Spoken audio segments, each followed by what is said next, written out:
Uh-oh.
All right, let's rock this taco stand.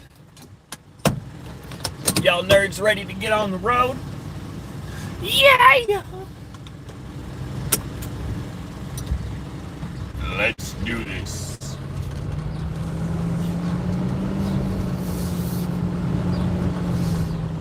Oh, don't want to run over the Mexican. That wouldn't be funny right now. Especially because I'm at work.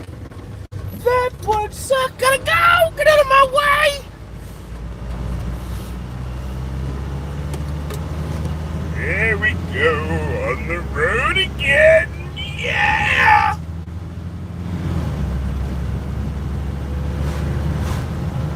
It's a beautiful Wednesday. Oh, yeah! We gonna go into Dallas right now? It's gonna be a beautiful day, people! Give it a like and a subscribe. Let's get that channel to 500, y'all. Alright, Nissan, get the frick out of my way. You are a Nissan. No. Yes. I really wish I could see. Are you a Nissan? I think so.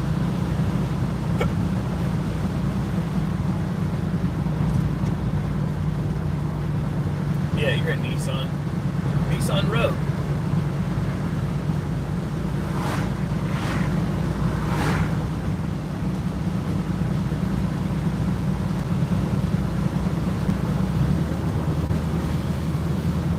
Cybertruck. Woo!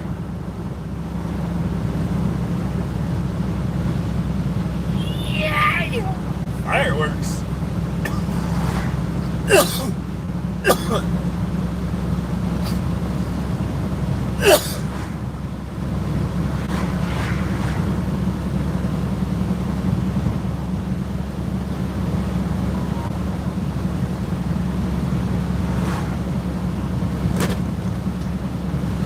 Roberts.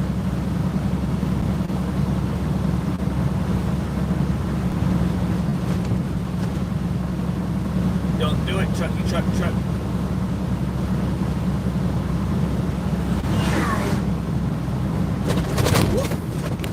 Railroad tracks. It's bumpy ride, but fun don't.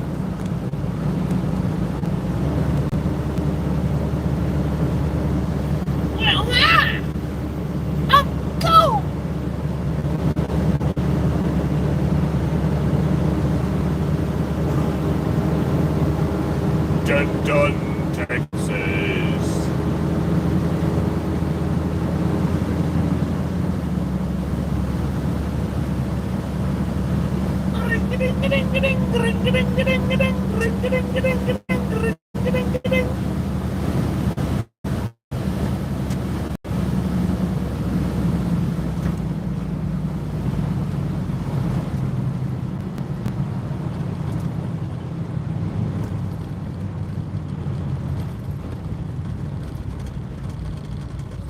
This isn't a country.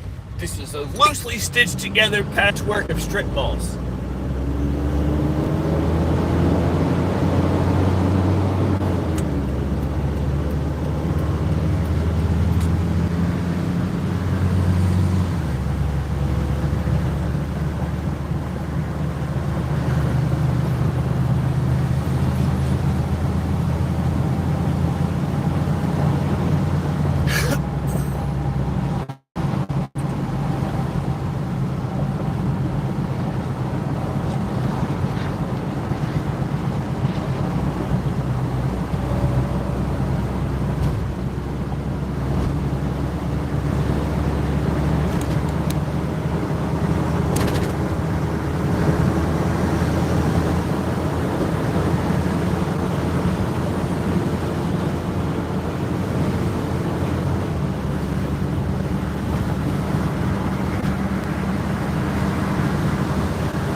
within it. She was the one.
Here, I'm not the most handy guy. I know which end of the hammer to hit with, but I'm not much more used around the house than that. But even I own quite a lot of these screwdrivers here. I mean, after all, it's one of the most common tools in the world. Half your house is put together with screws, and you got to hang up your hat somehow, right? I would venture to guess that virtually everybody that watches this owns at least one screwdriver. But the funny thing is that if you are a viewer in Canada, you're very likely to own a type of screwdriver that viewers outside of Canada are very likely to have never seen or even heard of in their life. Robertson. And the reason that Canada has its own kind of screwdriver has to do with a really unique point in history where group technologies came together to drive a whole bunch of innovation, but that innovation was impacted by powerful world events at the time, things like the Russian Revolution and the First and Second World Wars and the powerful personality of Henry Ford. The great debate between the Robertson and the Phillips head screwdriver is history that deserves to be remembered. The idea of a screw, that is an inclined plane that spirals around a simple shaft, is ancient. The earliest known uses were a water pump that might have been invented in Syria to irrigate the hanging gardens of Babylon, one of the seven wonders of the ancient world, in the first millennium BC. The device was in use in Egypt at least by the 3rd century BC, when the Greek mathematician and engineer Archimedes of Syracuse saw and described it. The device was later incorrectly attributed to Archimedes, is commonly called the Archimedes screw. Screws were also used at least since the Hellenistic period to drive presses for, say, pressing olive oil or pressing grapes for wine. But screws were not used as fasteners like we use them today. Without industrial methods, they simply would have been far too expensive to make. A number of other methods, including dovetails and dowels, were used in fastening, as well as, of course, the much more easily produced nail. Screws as fasteners were not apparently produced until around the 15th century. The earliest known mention is in a late 15th century manuscript. Their initial use was as a fastener for parts of medieval jousting armor and, in nearly the same period, for early firearms. The wheel lock uses an internal spring to drive a piece of iron against a piece of pyrite to produce a spark to light the powder. The pyrite wore out quickly, so it had to be replaced often, and a screw was thus used, since it could easily be screwed in and out. The earliest screwdrivers were built to service these weapons, and they were called either a screw turner or a turn screw, and they had a pear-shaped wooden handle, and otherwise looked a lot like a modern flat-headed screwdriver. But these screws and screwdrivers would have been custom-made and used on very expensive devices like wheel locks and jousting armor, and so screws were not for the common folk. In 1760, brothers Job and William White of Staffordshire patented a screw-making machine that used a file to cut in the threads following the pitch of a lead screw. This allowed mass production of screws and was a precursor to industrial mass production machines. The idea of using a lathe of some sort to cut threads was variously improved upon until the process for cold rolling threads was perfected in the 1880s. But virtually all of these screws used just a few turning methods, either a hexagon or square that was turned externally, or a flat slot cut to turn internally. And as anyone who has ever used one knows, flat-headed screws and screwdrivers have their problems. There were many alternatives proposed and even patented in the latter half of the 19th century, but those were not easily manufactured, and slotted screws still prevailed. But solutions were on the horizon. Peter L. Robertson was born in Haldimand County, Ontario, Canada in 1879. Tinkerer, Robertson produced a number of inventions, including a new design for cufflinks and even a better mousetrap. In 1905, he received a patent in Canada for a new design of a corkscrew that centered itself on the bottom. Around the turn of the century, Robertson was working through eastern Canada as what was called a high-pitch man, being a traveling salesman for a Philadelphia tool company. High-pitch men would sell their wares, say, on a street corner at a county fair, calling out their wares. Among the things that he was selling was a device of his own design. Robert's 20th century wrench brace was a multi-tool that could be used as a monkey wrench, as a brace, as a bench vise, as a screwdriver, and as a rivet maker. He called it the greatest tool on earth, and if all that sounds impressive, there were actually several multi-tools that were very similar, patented in that era. But it was in demonstrating another tool, a spring-loaded screwdriver, that gave Robertson his most famous idea. While demonstrating the screwdriver, which was flat-bladed, the blade slipped and seriously cut his hand. That gave him the idea of a new type of screwdriver head that was less likely to slip or cam out. This is not a new concept. There was a great variety of new screw head designs patented in the latter half of the 19th century, but those never went anywhere, largely because of difficulties in manufacturing, but also because virtually everyone already owned a flat-headed screwdriver. In fact, the basis of Robertson's idea, a square-headed screwdriver, was not new. In 1875, Allen Cummings of New York City had been granted a patent for a screw that used a cavity, either a square or triangle, rather than a slot, to address the same problem. Cummings' description noted, "It is well known that the ordinary screw head provided with a slot is very susceptible to injury, caused mainly by the slipping of the screwdriver from the slot when the screw is being set home in wood or metal. By omitting the usual slot and using the proper shaped cavity and screwdriver, perfect safety is ensured to the metallic cap." But Cummings' design had a flaw. The way that you made the cavity that the screwdriver fit into was by stamping it with a die, stamping it deeply enough that the screwdriver, when set inside it, would deform or weaken the screw head. Robertson had a better solution, which he applied for a patent in 1907. His screw tapered the sides of the square gradually down to a pyramid shape. This not only prevented the head from being deformed, but actually helped align the metal grain, as he explained, knitting the atoms together for greater strength. It had the added advantage of less waste, since the slot of a slot-headed screw was usually cut out, losing a bit of metal and weakening the head of the screw. Because it was less likely to cam out, you could use more torque with the Robertson screw and driver. As it was self-centering, it could be used with one hand, whereas a slotted screwdriver usually required two. The head of the screw was less likely to deform. The Robertson screwdriver was much better able to still remove the screw if it did. It also worked better than a slotted screw if the screw had been painted over. Robertson's screw and driver were particularly attractive to furniture makers and boat builders, where it was more of a problem if a flathead screw cammed out because it would damage the material around it, damage the value of the product. But perhaps best of all is that Robertson's screw could be cold formed. That is, because the stamp tapered down inside the screw, that meant that you could build the screw without ever having to heat the metal. Cummings' design, as ingenious as it was, probably was never made during its patent life because the screw simply couldn't be easily manufactured.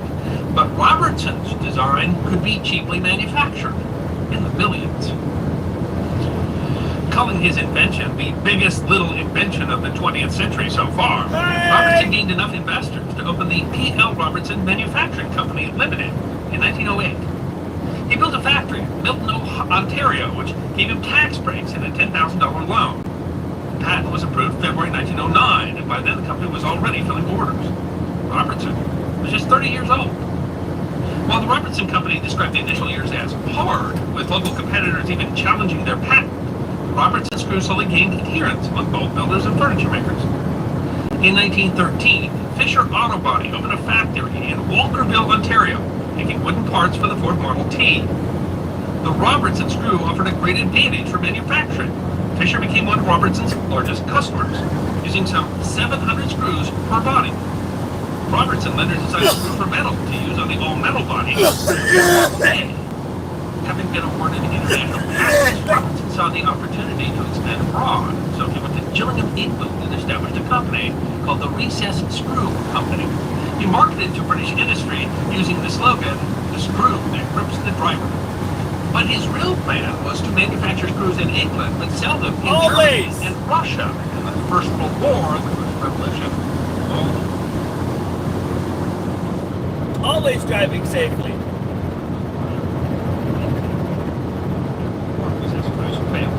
There seems to have been several factors involved, including a glut of supply following the war and the actions of some unscrupulous investors, but Robertson resigned as a director of the company. But the company in Canada was still doing well, and Robertson looked to expand into the United States. He attempted to negotiate a deal with a manufacturer in Buffalo, New York, but the company wanted a say in manufacturing decisions. Robertson, perhaps stung by his experience in England, refused to give up that control. Then Henry Ford came to the table. An analysis had shown that the use of Robertson screws in the Ford plants in Canada had saved $2.60 a car, a significant savings for a car that retailed for only $390 and which was being produced in millions. Ford wanted to use Robertson screws in all his U.S. plants.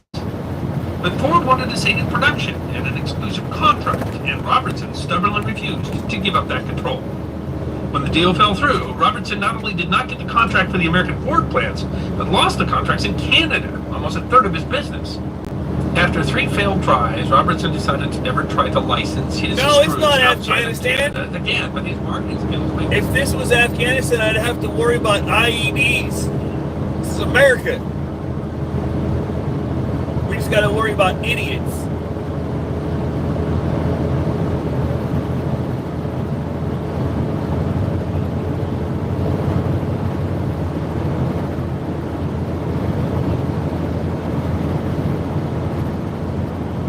This here's Texas.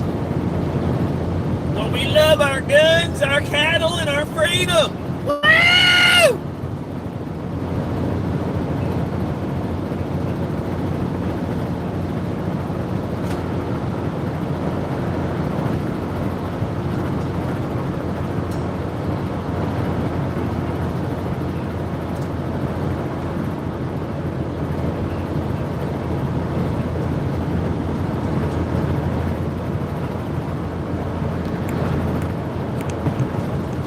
Nigeria! Hello!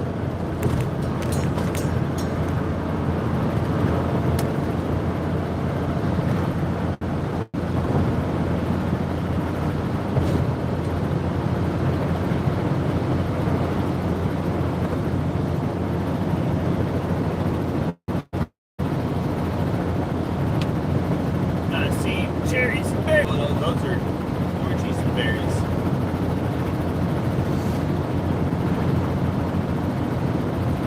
Beacon Ferry.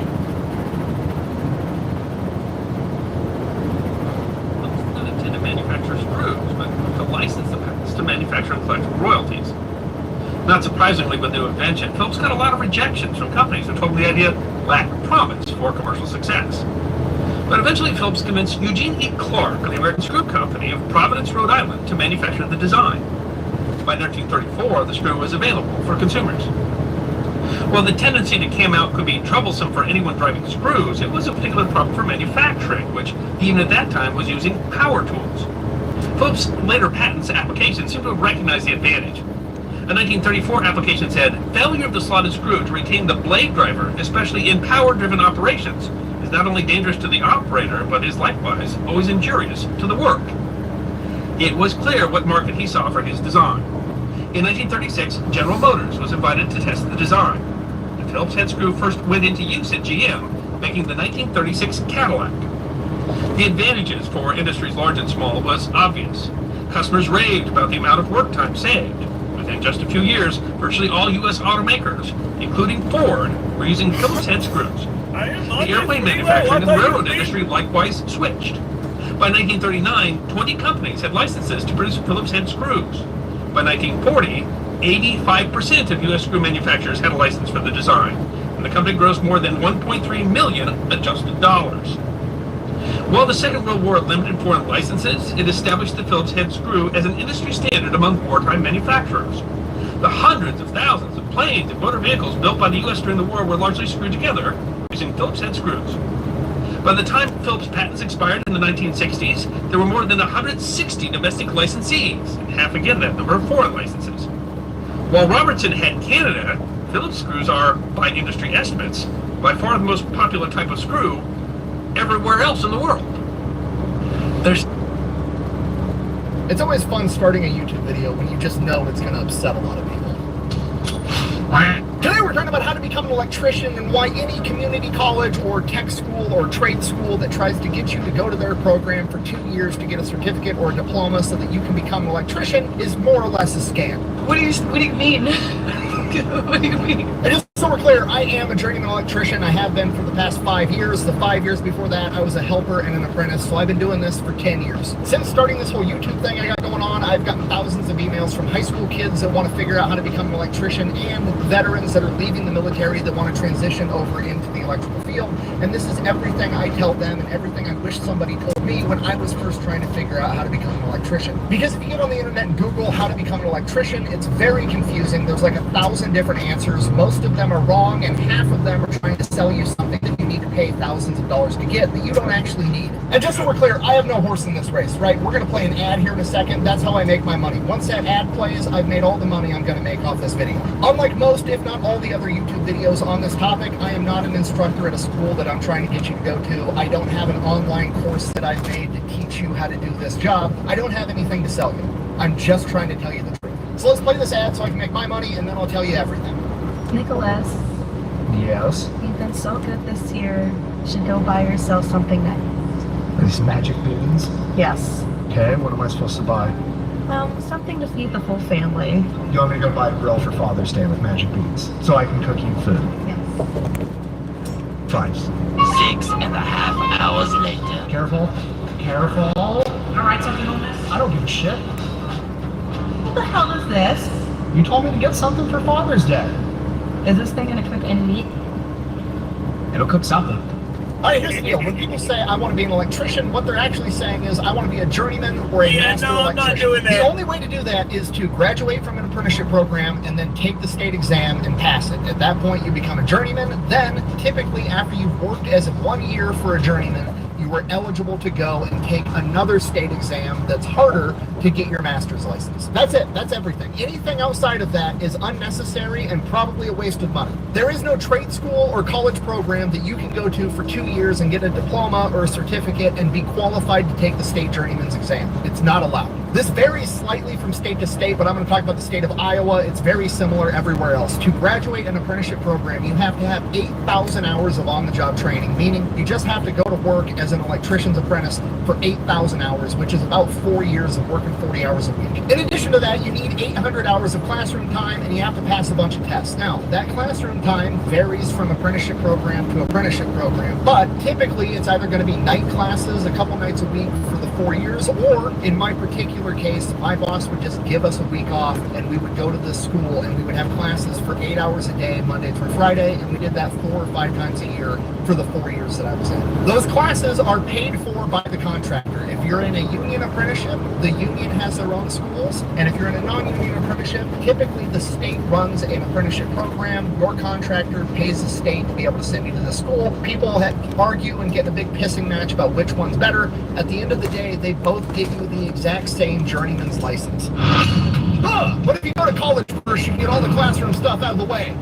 Almost always, no, that's not true. I think there's 2 or 3 states in the country where if you have a 2-year electrical diploma or certificate or whatever, you're allowed to not have to do the classroom portion of your apprenticeship, but you still have to do the 8,000 hours of work, meaning you're still going to be an apprentice for 4 years. And if you come in with that diploma or certificate or whatever the fuck it is, guess how much more money they're going to pay you as a first-year apprentice? 99 times out of 100, fucking nothing, okay? I went through this apprenticeship program with plenty of people that did this. We made the same exact amount of money. It does nothing. My offer is this.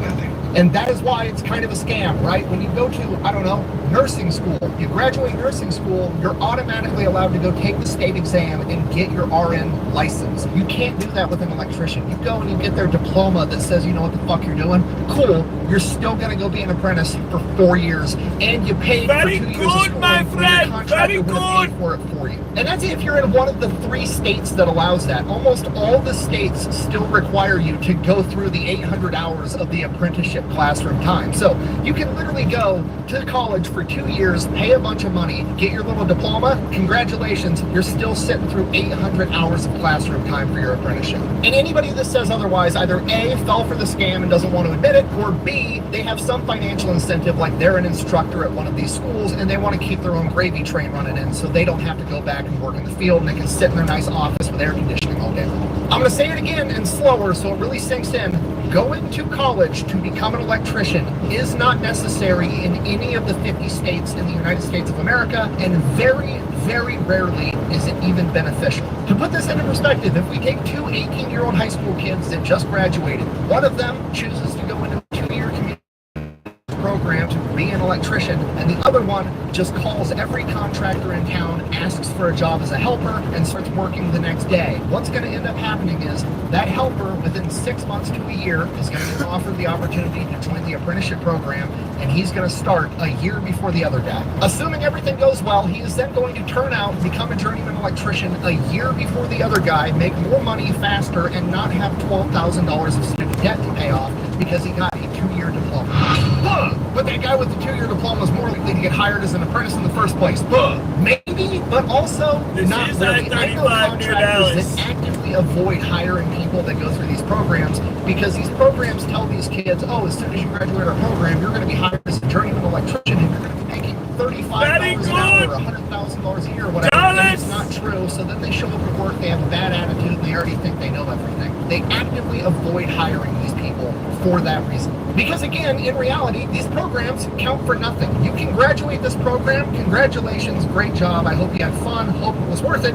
You're still getting hired as a first-year apprentice, making first-year apprentice wages, period, end of story, 99 times out of 100. How do I know that? A, I'm a journeyman electrician. B, I'm actually one of the guys in charge of hiring new apprentices, and I cannot tell you the number of times I have had kids come in that had some certificate or diploma from a college that thought that that made them a journeyman electrician. So when they come in and I tell them, no, you're not a journeyman electrician, you're not qualified to make $60 an hour and run your own job sites, they're extremely either disheartened or pissed off, and I don't blame them because they just spent 2 years of their life and a bunch of money getting told they're going to have a job paying $60 an hour, and in reality, they qualify for a job that pays them somewhere between $18 and $22 an hour as an entry-level apprentice. And in 47 out of the 50 states, you're still going to have to go to 800 hours of classroom training. Maybe you'll be relearning some stuff that you already learned in college, but that brings into question, why did you go off to college to learn it and pay money when you could have just learned it for free? Oh yeah, well if you get that 2-year diploma, it can help you advance quicker and make more money down the line when you want to get promotions. Again, no, not true. That's some bullshit they tell you at these schools to get you to spend money on their program, okay? Having a journeyman electrician's license is like the pinnacle of being a journeyman. Everything below that doesn't matter once you have that, okay? Saying that you're going to get preferential treatment because you have a certificate or something from community college while also having a journeyman electrician's license is like saying if they're hiring 2 ER trauma doctors doctors. They're both board-certified ER trauma doctors with experience, but one of them also took a CPR class and knows how to do CPR, so we're going to hire that one and give him the promotion. Not true. They're both fucking trauma doctors. They both know how to do fucking CPR, okay? Nobody gives a shit. You think when some company's hiring a master mechanic to run their auto shop and they have two master mechanics with experience that are applying, but one of them has a fucking certificate from Jiffy Lube that says he knows how to change oil, you think that's going to tip the scales in his favor? No, they're both master mechanics. They know how to change fucking oil. Ugh, you're just one of those crazy anti-college people. Ugh. No, I'm not. I've been to college. I have multiple college degrees. I'm not anti-college if it's something you need to go to college for. What I am anti is telling these kids that they're going to be making $70 an hour and they're going to be a qualified journeyman so that you can milk money out of them and waste their fucking time. That's what I'm against. Ugh. Well, if you get your diploma first, you at least won't have to be the new guy and do all the shitty work. Ugh. Look at me. Look at me. Yes, you will. Bullshit. When you are the new guy, you will be the fucking new guy, okay? I don't care what diploma or certificate you have. You are going to be the guy that's digging the ditches. You are going to be the guy whose job it is to hold the flashlight and shut the fuck up for the first couple years you are an apprentice electrician. That's just how this goes. Got your little gift in there. Not too hard, not too soft. Perfect. And that's not even specific to being an electrician or the trades in general. That's pretty much every career path on the planet. Go watch fucking Scrubs or Grey's Anatomy or any of these other medical shows. All the new doctors have to do the scut work. All the work that none of the more experienced doctors want to do. They have to go do it. Okay, this is every job on the planet. There is no school or college you can go to that's going to let you speed run being the new guy, so you might as well get over that right now. And for the love of God, if you went to one of these schools and got one of these diplomas or certificates, do yourself and everyone else a favor. Do not show up for your first day of work thinking that any work is beneath you. Because at best, you're going to get bullied, and at worst, everybody's going to absolutely hate you. You're going to get teamed up with some old journeyman that's been doing this for 30 years. He grew up in a house that didn't even have electricity, and when he became an electrician, it was literally going around town lighting the fucking light poles in his town, okay? He's been an electrician since electricity became mainstream. And he is going to walk you over to a control cabinet that's got 12,000 wire terminations in it, open it up, look at you and say, okay, college boy, fucking show me what's up. And you're going to be standing there like, fuck, I don't know anything. You know what all those wires do? Yeah, of course. Yellow, see? The sun is yellow, it heats the ground. That's how they name stuff.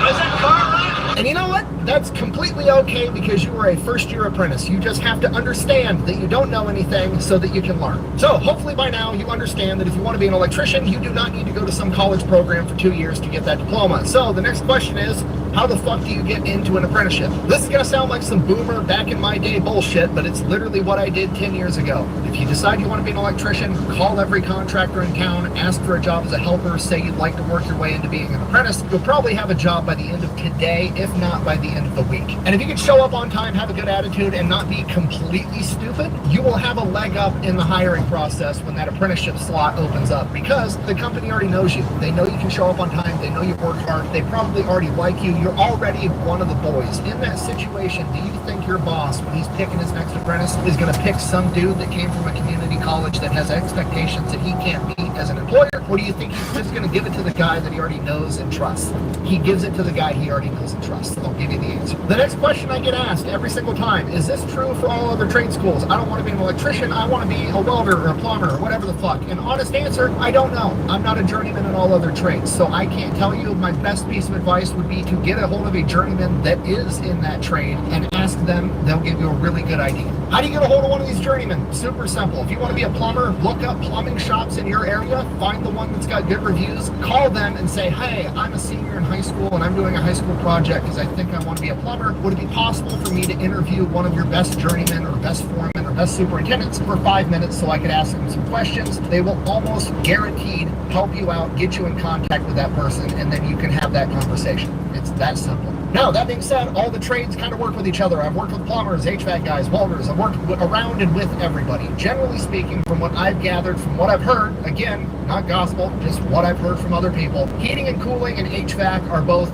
great. You should probably go to college for them. I've heard that those programs can help you a ton. Same thing goes for automotive. Same thing goes for like tool and die and machining. Welding and plumbing, it's kind of what you want to do. because those are very broad career paths. If you want to be like a residential plumber that's going and doing water lines and putting toilets in houses, school can help you with that. If you want to be a welder, like in a factory on an assembly line, welding school can absolutely help you with that. But if you want to be the plumber, welder, pipe fitter dude that's making like $1,000 per diem and $150 an hour because he's got the special skills to do these high pressure welds and all this other crazy shit, the schools are not really going to help you with that. And I know this because my best friend, the best man in my wedding, is that guy. He's the one that gets paid a bunch of money per diem and gets paid a ton of money per hour and has to travel to go do specialty welds that only he's certified to do, and not many people can do what he does. And he went to one of these fancy welding schools right out of high school. He went to, I believe it's considered one of the top 2 welding schools in the entire country on the other side of the country from where he lived. He moved out there for 2 years, spent 40, 50 grand to go to this school, and he was told he was going to be hot shit. He was going to get a job paying $50 to $70 an hour right out of the gate. Came back home. The only people that would hire him were willing to pay him $18 an hour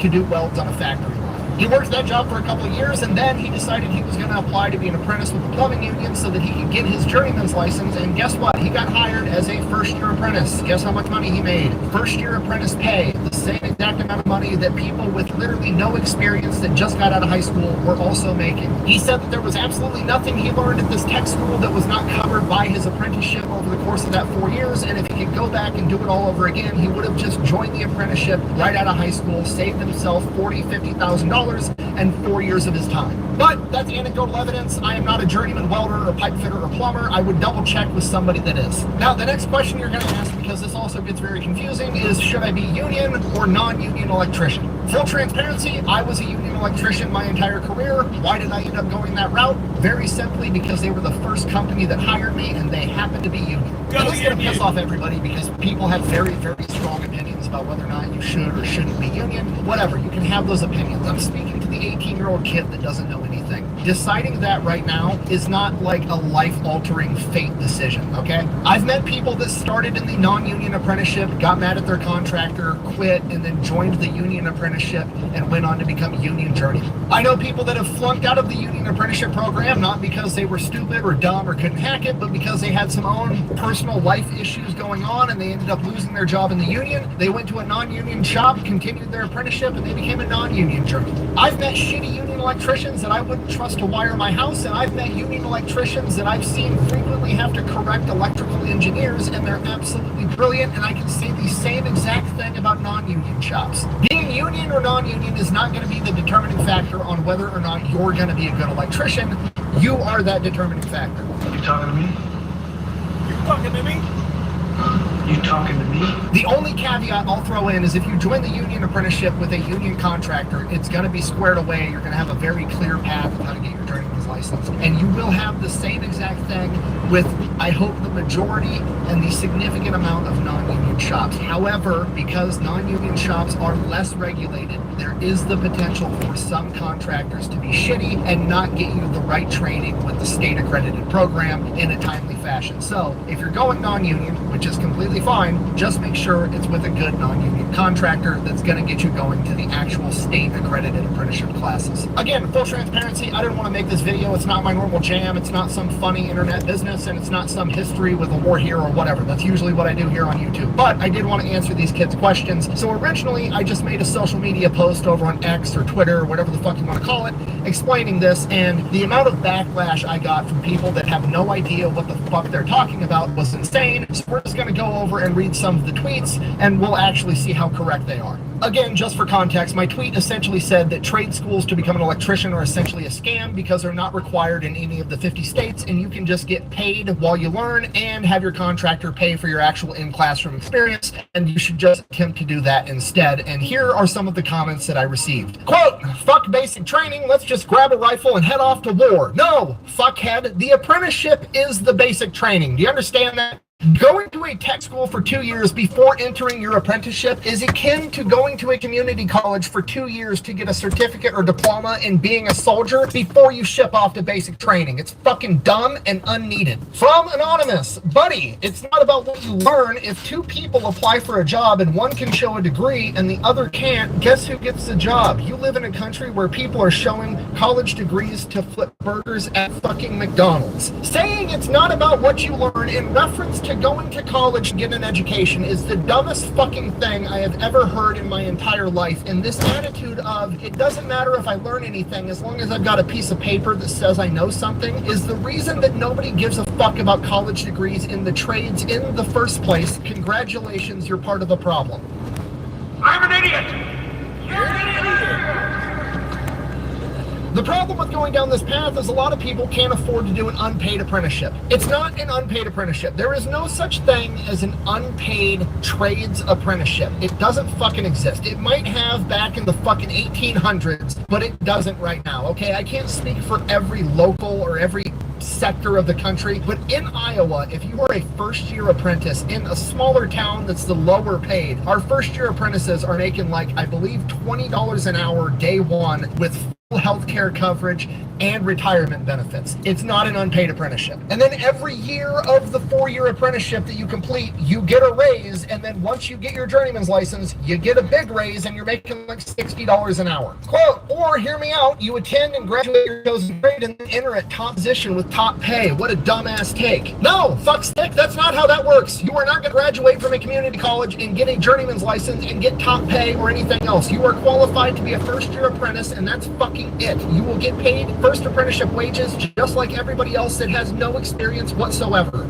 Shut up. This is why I'm making this video, because people that know absolutely fucking nothing about this have extremely strong opinions because they've been just from kindergarten through 12th grade beat into their fucking head that if they don't go to some type of school, they're not going to make a bunch of money. It's not true. It's complete fucking bullshit. And tech schools are sued and go bankrupt and go out of business all the fucking time because they always get in trouble for fraud because they tell these kids, come here, get our certificate, you're going to be qualified to make $100,000 a year, and it very rarely, if ever, fucking happens. I have no reason to lie to you about this, okay? I volunteered to be on the hiring committee for my union because I like helping kids. I loved training apprentices. I would go back to doing it in a heartbeat if this YouTube thing dries up. So again, just so we're on the same page, trade school, tech school, some program at a community college that gives you a certificate or a diploma to be an electrician is not required in any state in the United States of America, and rarely is it helpful. It's more often than not a humongous waste of both your time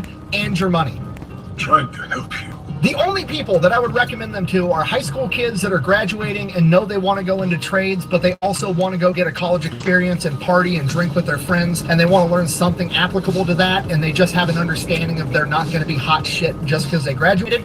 Good, great option. If you want to go blow 12 grand, make memories, have the time of your life, awesome. Again, same thing with military veterans. You've been in the military for 4, 6, 8, 10 years, and you have a GI Bill that's going to pay for everything, and you just want to go off for a couple of years and party and drink and have fun. A great purpose for that too. Just please, for your own good, do not let them convince you you were going to get this diploma or certificate after 2 years of a community college and you're going to come out making $100,000 a year and that you know as much as a journeyman electrician, because neither of those things are true. And that's all I have to say about that. So yeah, sorry this wasn't a normal Fat Electrician or Fat Files video. This is kind of a one-off. I'll get back to my normal content as soon as possible. I've just had thousands of people ask me this question, and I'm in a unique position with this platform to get this answer out to as many people as possible. Anyway, that was the Fat Electrician.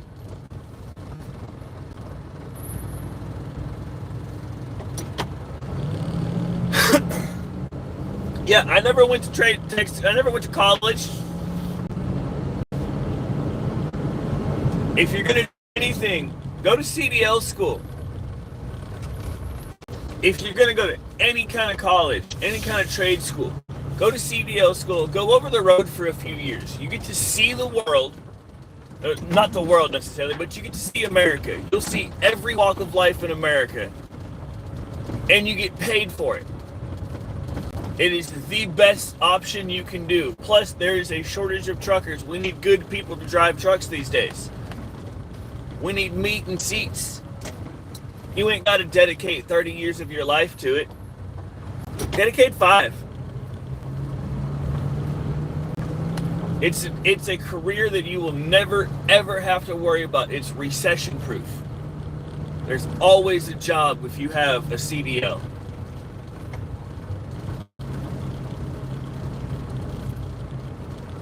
That's the customer. Oh, there's my cans. They're on the side of the house. I pressure wash trash cans for a living. But I just became the new social media guy. So, that's interesting.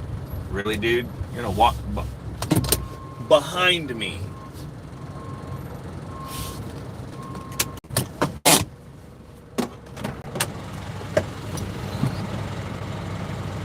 Peanuts.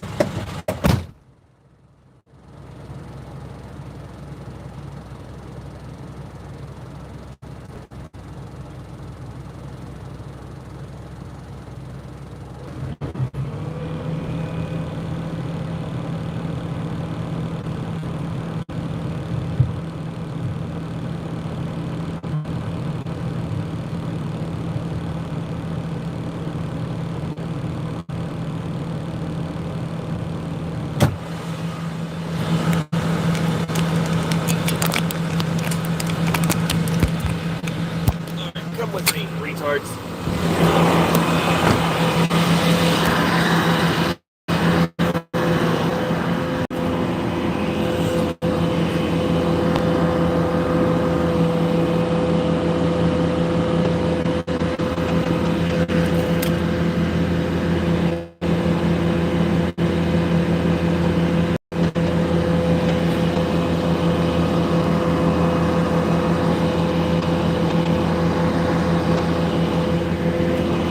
Alright. So, what we're going to do is we're going to clamp your cans. Because, you know, if you're happy and you know it, clamp your cans.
Arrgh.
21 minutes to our...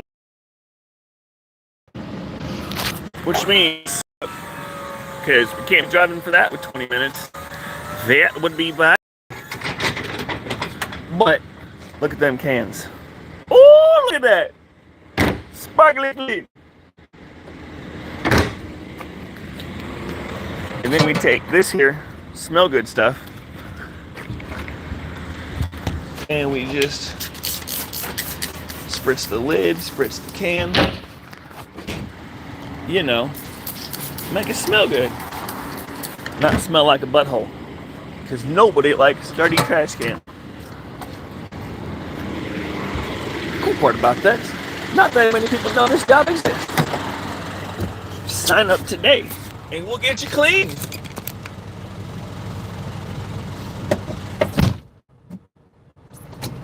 All right, now where we go, nerds? Oh yeah, I'm in charge of that. You nerds are stuck with me today. Woo! Captain. Wait, your name is Captain Dickskin? That's hilarious.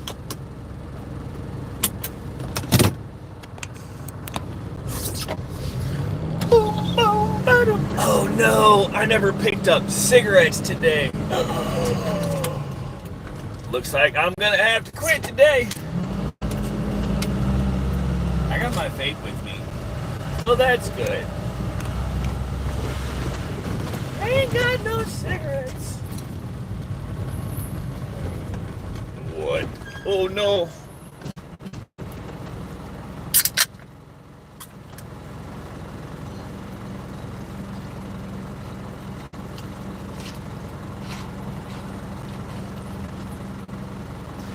Mountain Dew!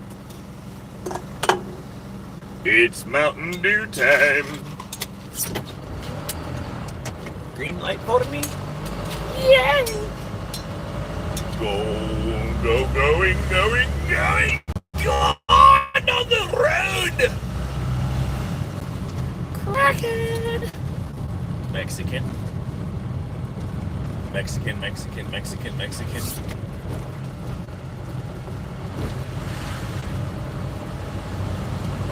White dude. It's Captain Erica. And 2 doggos.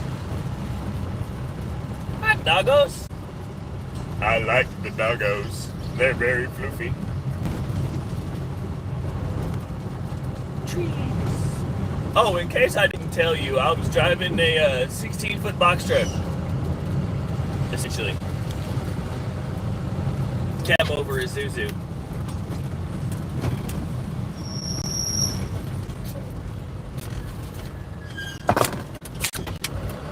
Take a left.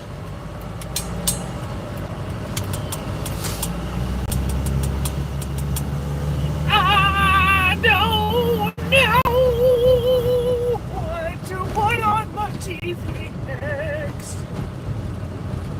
Whoopsie. Shit. Here we go.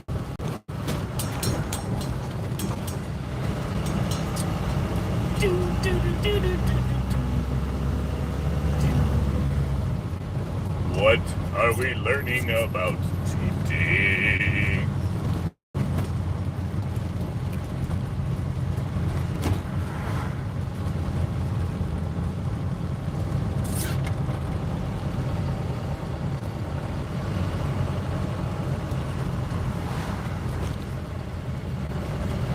Okay, I'm just going to be honest with you. I actually debated on which channel I was going to upload this video on, because on one hand, we're going over a business and the business model that it has, but on the other hand, this restaurant is basically the Roman Colosseum of the South, and I'm pretty sure if you eat there enough, you actually get a deployment patch from the U.S. military. Regardless, I wore my schnazziest tank top for the occasion.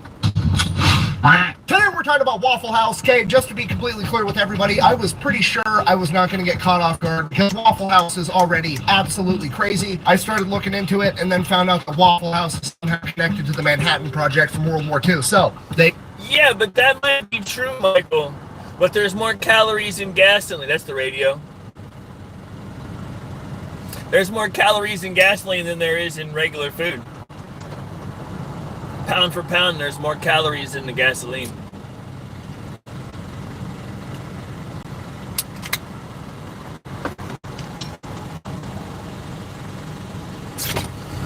Green light, I turn back that way!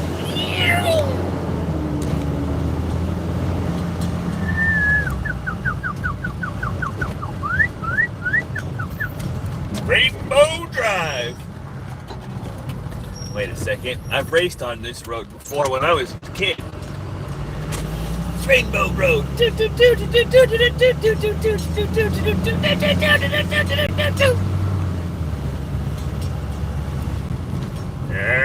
will send it back on because nobody likes to listen to me talk. Because I'm boring.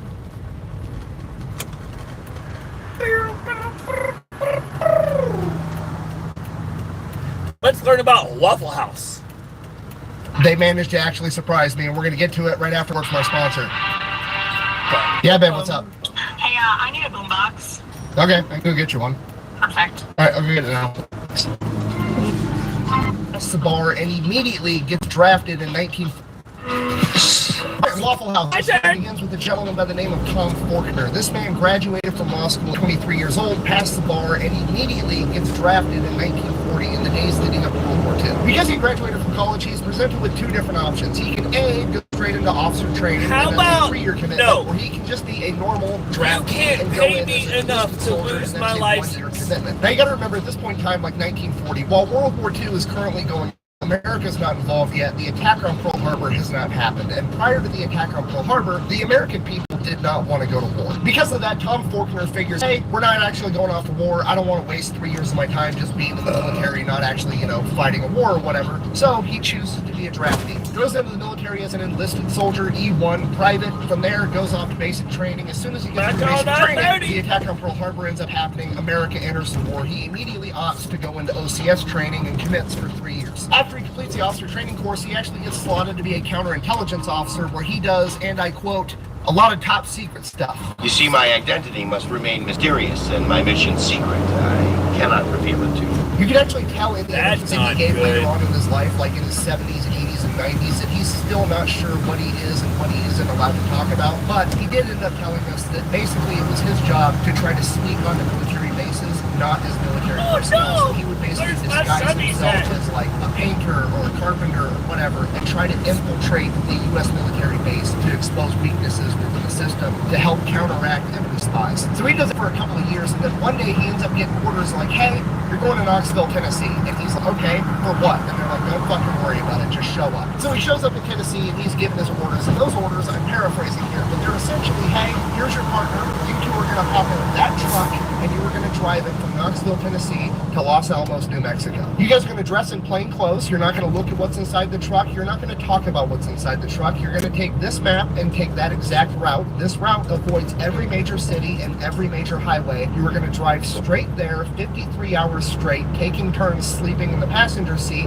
and not stopping for any reason whatsoever. And he does this for the next year and a half, pretty much non-stop. And then like 20, 30 years after the fact, he finds out that he was actually hauling the majority of the enriched uranium for all of the nuclear testing and the building of nuclear weapons. Which, as we all know, brings about the end of World War II, at which point he gets out of the military, moves back home to Atlanta, Georgia, and starts helping his dad out with his real estate agency. Now, he does that for about 10 years, and during this time, he ends up selling the house right next door to his to another guy by the name of Joe Rogers, and they pretty much become best friends. Joe Rogers was also an Army veteran. He was actually a pilot that flew B-24s in World War II. When Joe got back home after the war, he did not want to go off to college, so he actually just took the first job that he was offered, being short order cook at a now defunct restaurant chain known as Waffle House. He worked his way up, becoming a restaurant manager, then eventually becoming a regional manager. And then one day his neighbor and best friend, Tom Faulkner, real estate agent, always looking for the next investment, comes to him and is like, hey, I'm thinking about opening up my own restaurant. I can get the real estate deal going on that side. I just wanted to know, like, if I opened up and bought a franchise of Toddle.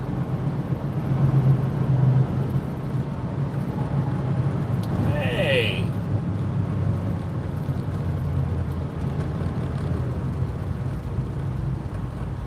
What the fuck? I just wanted you to play in the background.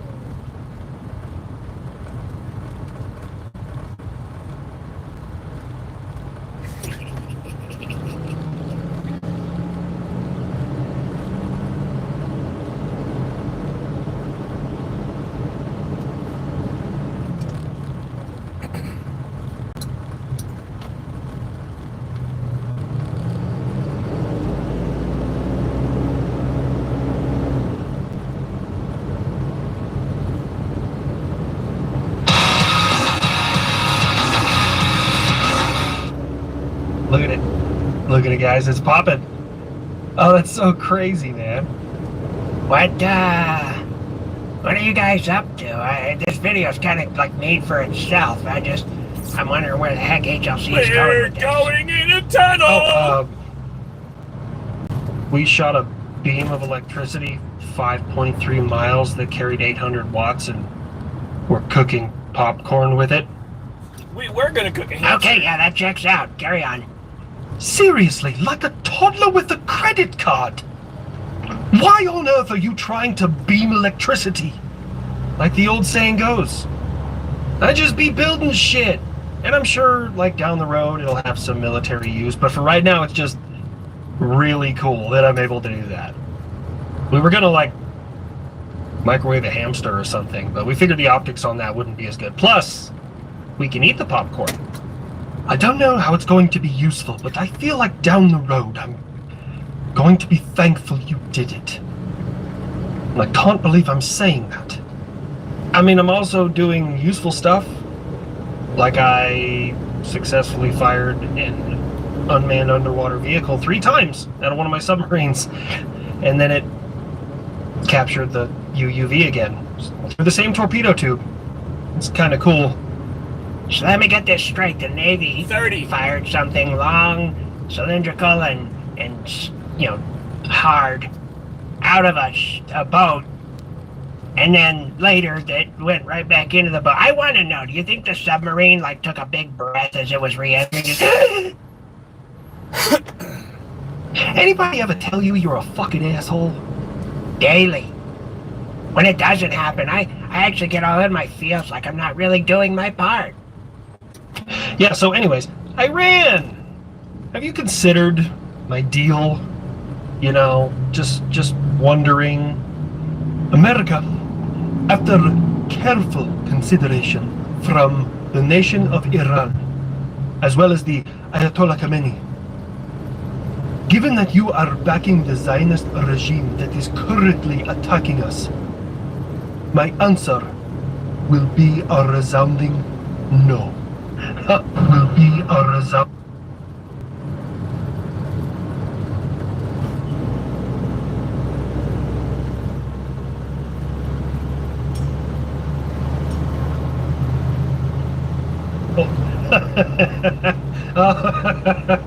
You don't say.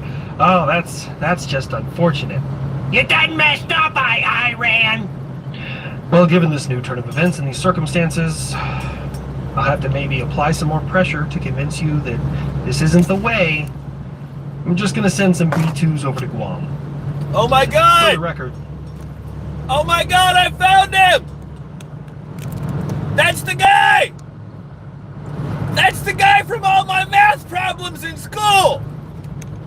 If you got 42 watermelons and 83 cantaloupes, how many do you have if he sells 14 of each? Oh my god! Fuck you! Anyway, back to your regularly scheduled programming. We don't know for a fact if any F-22s were used to cover the attack. However, the jokes are much funnier if it was, and it It's the makes guy! tactical sense, but it just hasn't been admitted. So I'm taking some artistic liberties here to make it funnier. Continuing. Oh no, the posture queen that is America is moving more bombers. The guy from my around math the world. problems! Yes. What is that music? Cowabunga it is, Tommy Turan. What are you doing? He said you were going to Guam. I swear, it's like the dude's never heard of a fake out. Like he's never played football before. Actually, they probably haven't. too busy playing, dodge the landmine, but, still stands. Hey, man, have you never been in a street fight where someone's like, all right, square up, let's dance? You're like, hold on, let me tie my shoe. You lean down to tie your shoe, and on the way up, you scream Falcon Punch and hit him right in the baby maker. Fuck, man. Everyone's gangster until the sky starts missing pixels, dude. Kid, go with him. You're on bomber escort. Anyone comes up, they turn around, they turn to debris. You understand me?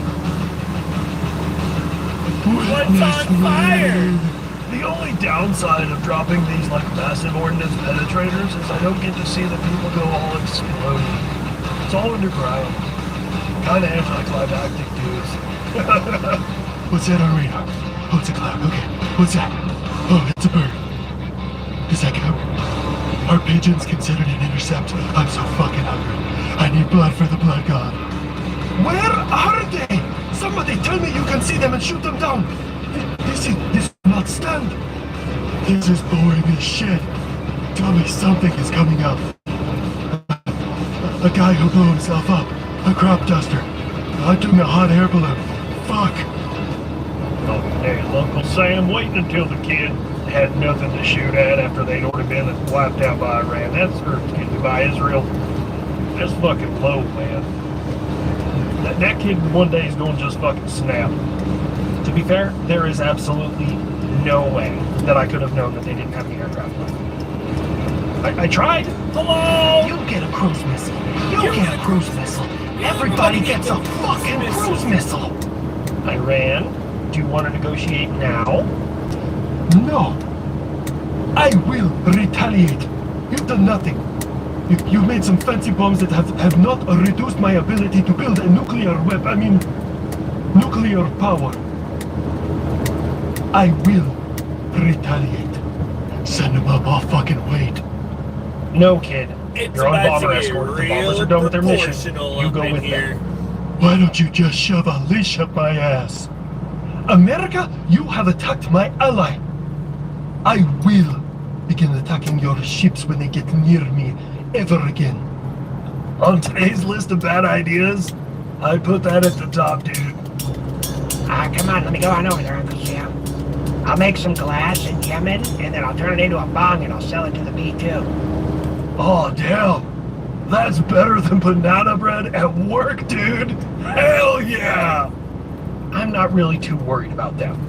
I mean, think about it. Banana bread? I just at snuck giant work, dude? death Doritos, 18 hours, where nobody knew where the hell they were. Hell They yeah. just bodied Iran's nuclear facilities. I'm not worried about a thing. Especially from the Houthis. So this is it? I get to be an invisible show horse? Can't take it from me. I've been a visible show force. We're in If you can Dallas. get in and get out and get the job done without firing a single round because nobody knows you're there, take pride in that. Because they know for sure if they would have seen you, they wouldn't have made it out alive. Option 2. I would have much preferred option 2. Of course, just as things start to calm down, America has to come in and begin to destabilize regions. God, you never change. You know, me and a few of my NATO homies are considering activating Sky Shield. Would you kill the Russians? I'd kill Russians. I know it's stolen, but still, I love it. What is Sky Shield? Is it another stupid pipe dream like your Golden Dome? No, it's round-the-clock fighters that are pretty much in Ukrainian airspace, able to defend themselves in the areas that they come from. It's kind of like Chrome Dome. You remember Operation Chrome Dome? You know, me and my buddies were just doing constant, hot laps over the North Pole, and the entire time you were just steadily being crushed under the weight of your own fucking failures. I'm the youngest, so I'm gonna say it. Based Grandpa Buff. If you, America, and NATO get involved, I will have no choice but to start attacking you as well. And I will not be so nice and hold back. You will become victims to my 5th and now my 6th Gen fighters. A Su-57 and Su-75 are both way better meals than an F-4 Phantom. Your terms are fucking acceptable. Didn't threaten nukes. Damn, I did not see that one coming. But I mean, are you even in a position to really threaten anybody? Aren't you eyeing selling many companies that belong to the Russian Federation because you're trying to recoup the money you've wasted on that war? God, first time, huh? Well, there's that. And they got 25,000 workers.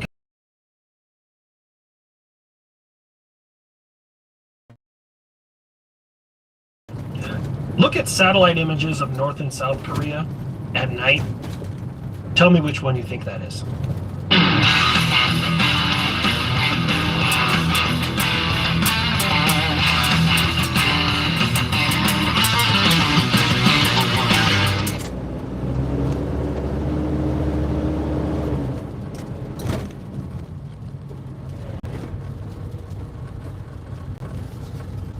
Hello.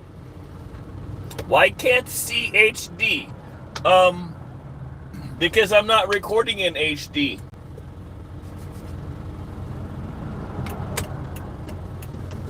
Are you honking at me?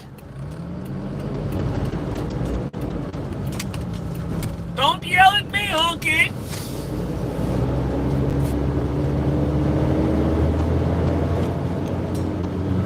I don't like it when you honk at me. It is very rude when you honk at me, you honky.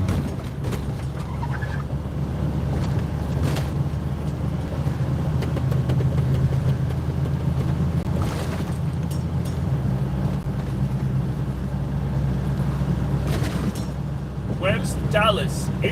We are in Dallas. It is very big city.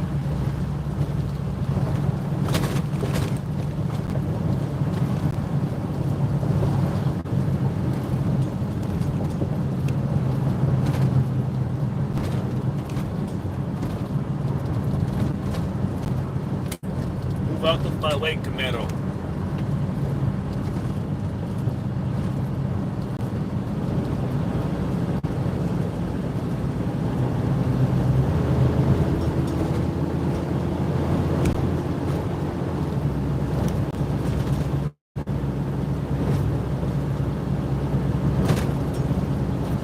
I have to go get cigarettes.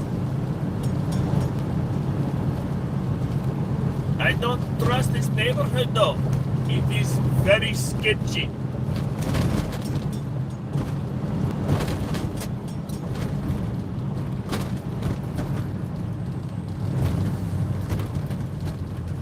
Maybe I get nicotine lighter.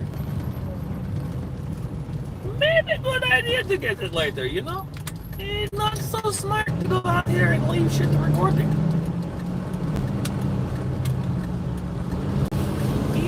Ceviche. No, thank you. I will take my fish cook.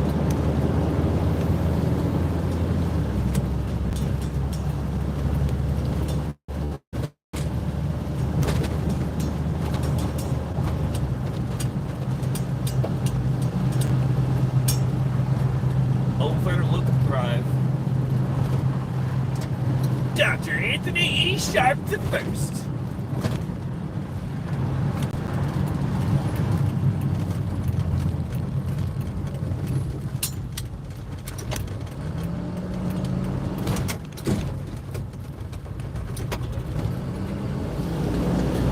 That was a little bit sketchy.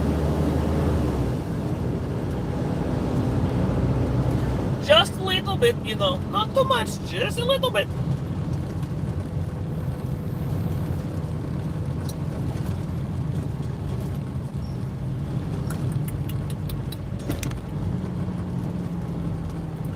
$32.02.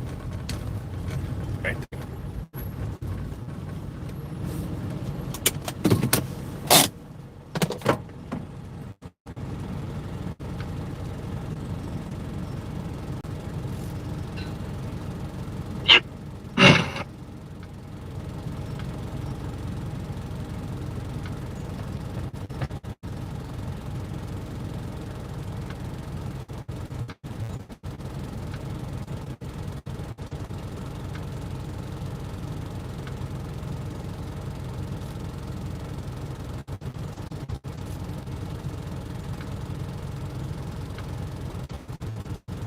I can't hide myself.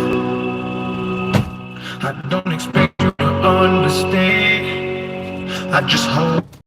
Bomb, bomb, bomb, bomb, Iran. Bomb, bomb, bomb, bomb.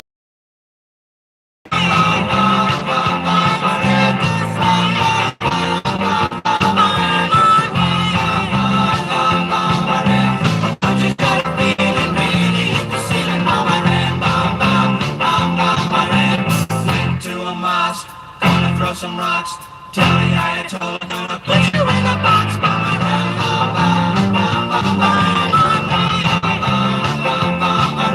The country's got a feeling, the ceiling of Iran. Old Uncle Sam's getting pretty hot.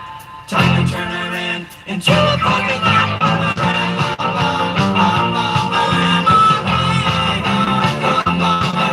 The country's got a feeling.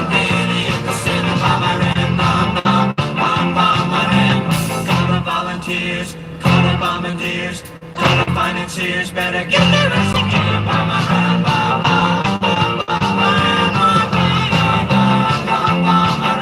The country's got a feeling, really, it's the ceiling.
I can't hide myself.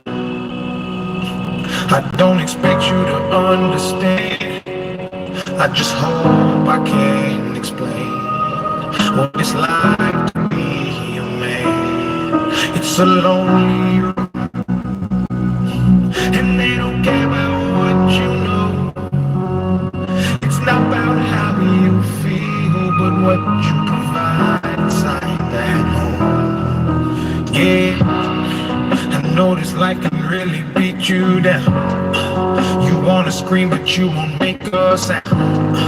Got so much weight that you've been holding, but won't show any emotion. As a man that goes unspoken, now we can't cry when life gets hard. Unconditional love for women, children, and dogs. We know that we just have to play our parts, and don't nobody give a damn about our broken hearts. Yeah, as a man we gotta pave our way. Our only function is to work and slave. There's no respect for you if you ain't paid. You're disregarded as a human and you can't complain. And if you ever make it up and actually reach that base and find a woman that you love and give her your last name, you'll feel the things that you provide is only why she stays. And when you try to explain, you'll say, I can't hide myself. I don't expect you to understand. I just hope I can explain what it's like to be a man. It's a lonely road, and they don't care about what you know. It's not about how you feel, but what you provide inside that home. Don't give up, keep fighting. As a man, our sun is our horizon, and our father's actions play a role, and we end up like them. So they can't let us see them hurt, cause we'll embody what they do and start a generational curse. No wonder most women are so depressed, all the things that they can't express. They go to war, get thrown on the shelf, to go back to war with their mental health, then grab that bottle and ask for help. Try to pull themselves out of hell, then fall back down and realize that they're gonna have to do it themselves. It's the circle of life. As a man you provide, they don't know what you're worth till the day that you die, and that's when they start crying. Then move on to a man to confide in. That's why we feel we can't hide ourselves. We don't expect you to understand. We just hope we can explain what it's like to be your man. It's a lonely road, and you don't care about what we know. It's not about how we feel, but what we provide inside that home. Inside that home. It's not about how we feel, but what we provide inside that home. Inside that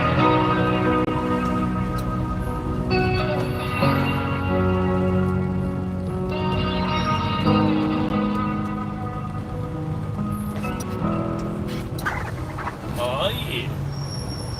You're in my dreams, and now I'm lying awake. And the memories of the things we did, The things we did that day.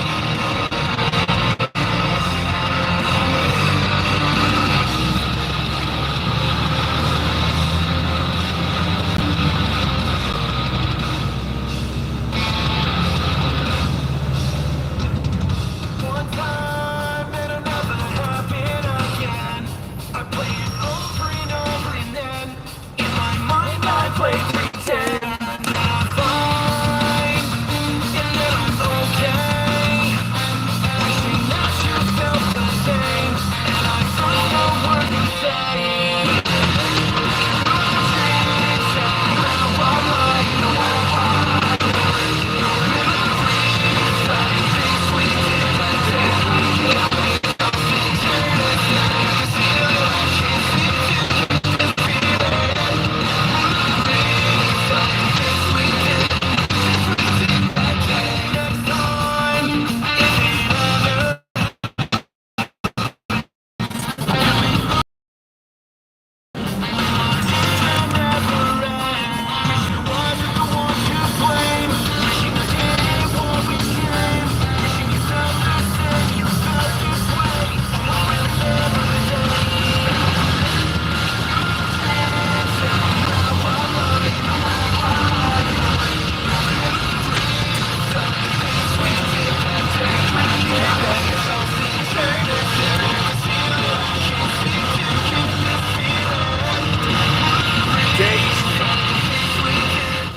We're gonna be on this street today.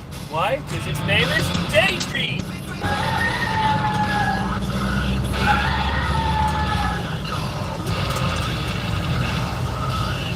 Rim Street.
pointed, but who gives a fuck?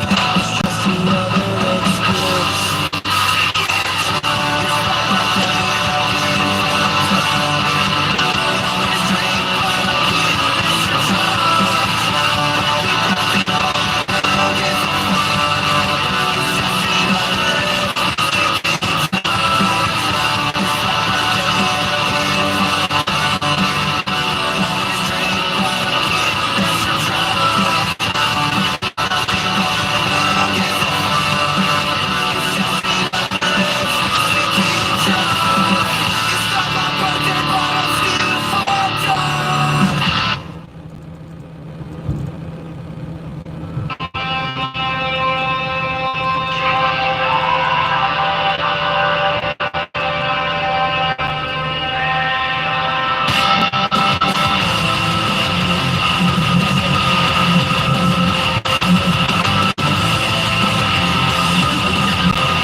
got some ambition that might be holding me back. I've been seeing this portrait attached to a small feet. Oh, a $10 cowboy looks a lot like me.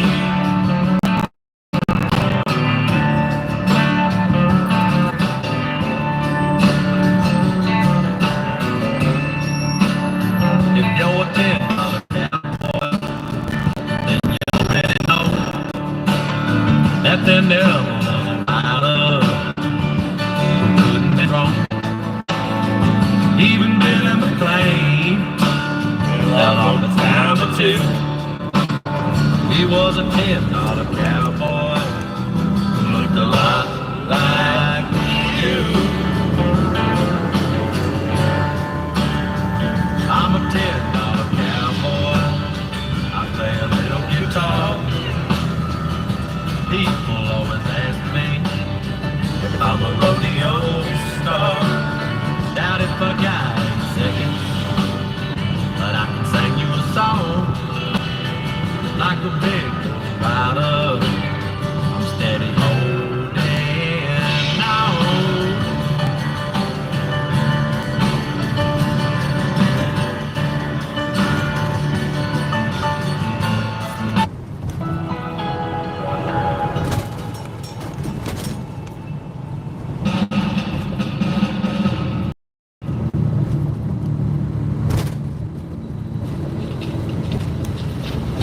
Imagine it's 2 o'clock in the morning in February 1896 in New York City's Lower East Side.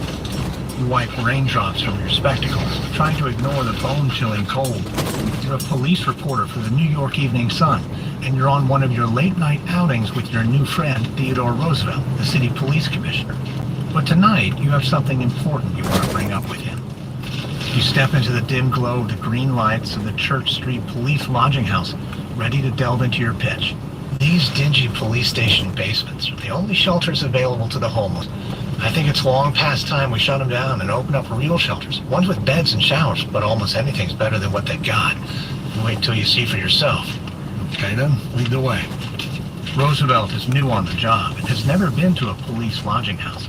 All the other city officials have turned a blind eye to this misery, but you're hoping to change that. Roosevelt opens the door for you and follows you inside. You nod at the familiar-looking sergeant, then lead Roosevelt toward the narrow set of stairs to the basement. You know, I stayed here myself 25 years ago when I first came to this city. I was an immigrant with nowhere else to go. What was it like? Not good. A tramp robbed me, took my last token of home, a small gold locket containing a lock of my mother's hair. When I told the police officer on duty, though, he just threw me out. But I had my dog with me, and I thought that would have been enough, but he started barking like mad in the street, and a doorman snatched him up and beat him to death against stone front steps of his building. That's barbaric. No man deserves to be treated like that. As you walk into the light of the damp, windowless cellar, you register the anger on Roosevelt's face. You look around and realize the room is just as you remember it. 3 men are stretched out on dirty wooden planks. You point to the young man closest to you, tossing and turning in his sleep. You know, I was just like him. Oh God, he's just a kid, and a sick one by the looks of him. It wouldn't be unusual. A typhus epidemic spread through the lodging houses a few years back. Roosevelt shakes his head and then clenches his fists. I will smash them tomorrow. Smash them? What do you mean? Well, I'm going to get rid of the police shelters for good. Replace them with proper housing. Just like that? It's been 30 years and no police commissioner has managed to shut them down. But I am not just any police commissioner. You know how hard it is to make a change in this city. But there's a fierce glint in Roosevelt's eyes that makes you believe him. A resolve that could transform the lives of thousands of New Yorkers.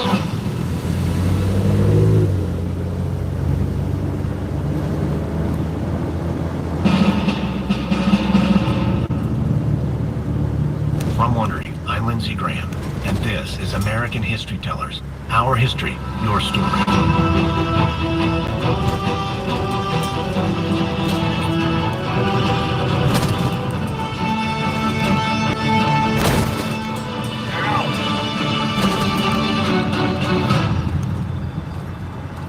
On our show, we take you to the events, the times, and the people that shaped America and Americans. Our values, our struggles, and our dreams. We'll put you in the shoes of everyday people as history was being made, and we'll show you how the events of the times affected them, their families, and affects you now. In 1896, reporter Jacob Riis befriended New York City Police Commissioner Theodore Roosevelt and took him on late-night walks through Manhattan's Lower East Side to investigate the problems plaguing the urban poor. Riis was an immigrant himself who arrived in New York with nothing, then made a name for himself exposing the horrors of tenement life. Roosevelt was a member of one of America's wealthiest families, but both men envisioned far-reaching reforms that could make a lasting impact on the lives of the city's most vulnerable.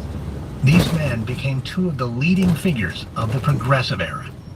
By the 1890s, more than 2 decades of astonishing economic growth had made the United States one of the world's great industrial powers. Bustling cities, sprawling factories, and powerful corporations drove unprecedented wealth. But this prosperity hid the darker truth of a society rife with corruption, poverty, and injustice. Between the 1890s and World War I, a diverse group of reformers resolved to right America's wrongs by harnessing the power of government. Activists, journalists, lawyers, and politicians all fought a wide range of battles, seeking to cleanse cities of crime, prostitution, and drinking. They championed corporate regulation and worker protections, and they strove to reinvigorate democracy and root out corruption. Above all else, these progressives believed in a strong, active government that worked on behalf of all Americans, rather than the privileged few. And as the United States entered the 20th century, the progressive movement steered the nation in a bold new direction, launching an era of reform to restore power to the people. This is episode 1 in our 5-part series on the progressive era, Roots of Reform. In the summer of 1894, Chicago became the epicenter of a labor strike that paralyzed rail traffic across the Midwest. The Pullman Palace Car Company was a manufacturer of luxury railway cars based in Pullman, Illinois, just south of Chicago.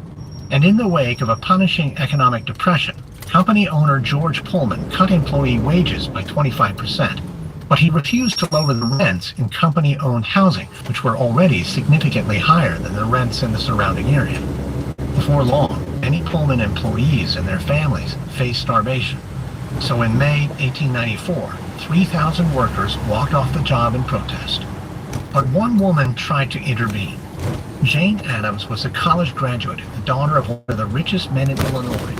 But she had devoted her life to helping the poor as a leader in the settlement house movement, an attempt to address poverty and social issues by establishing community centers in impoverished neighborhoods, providing services like education, healthcare, and social programs.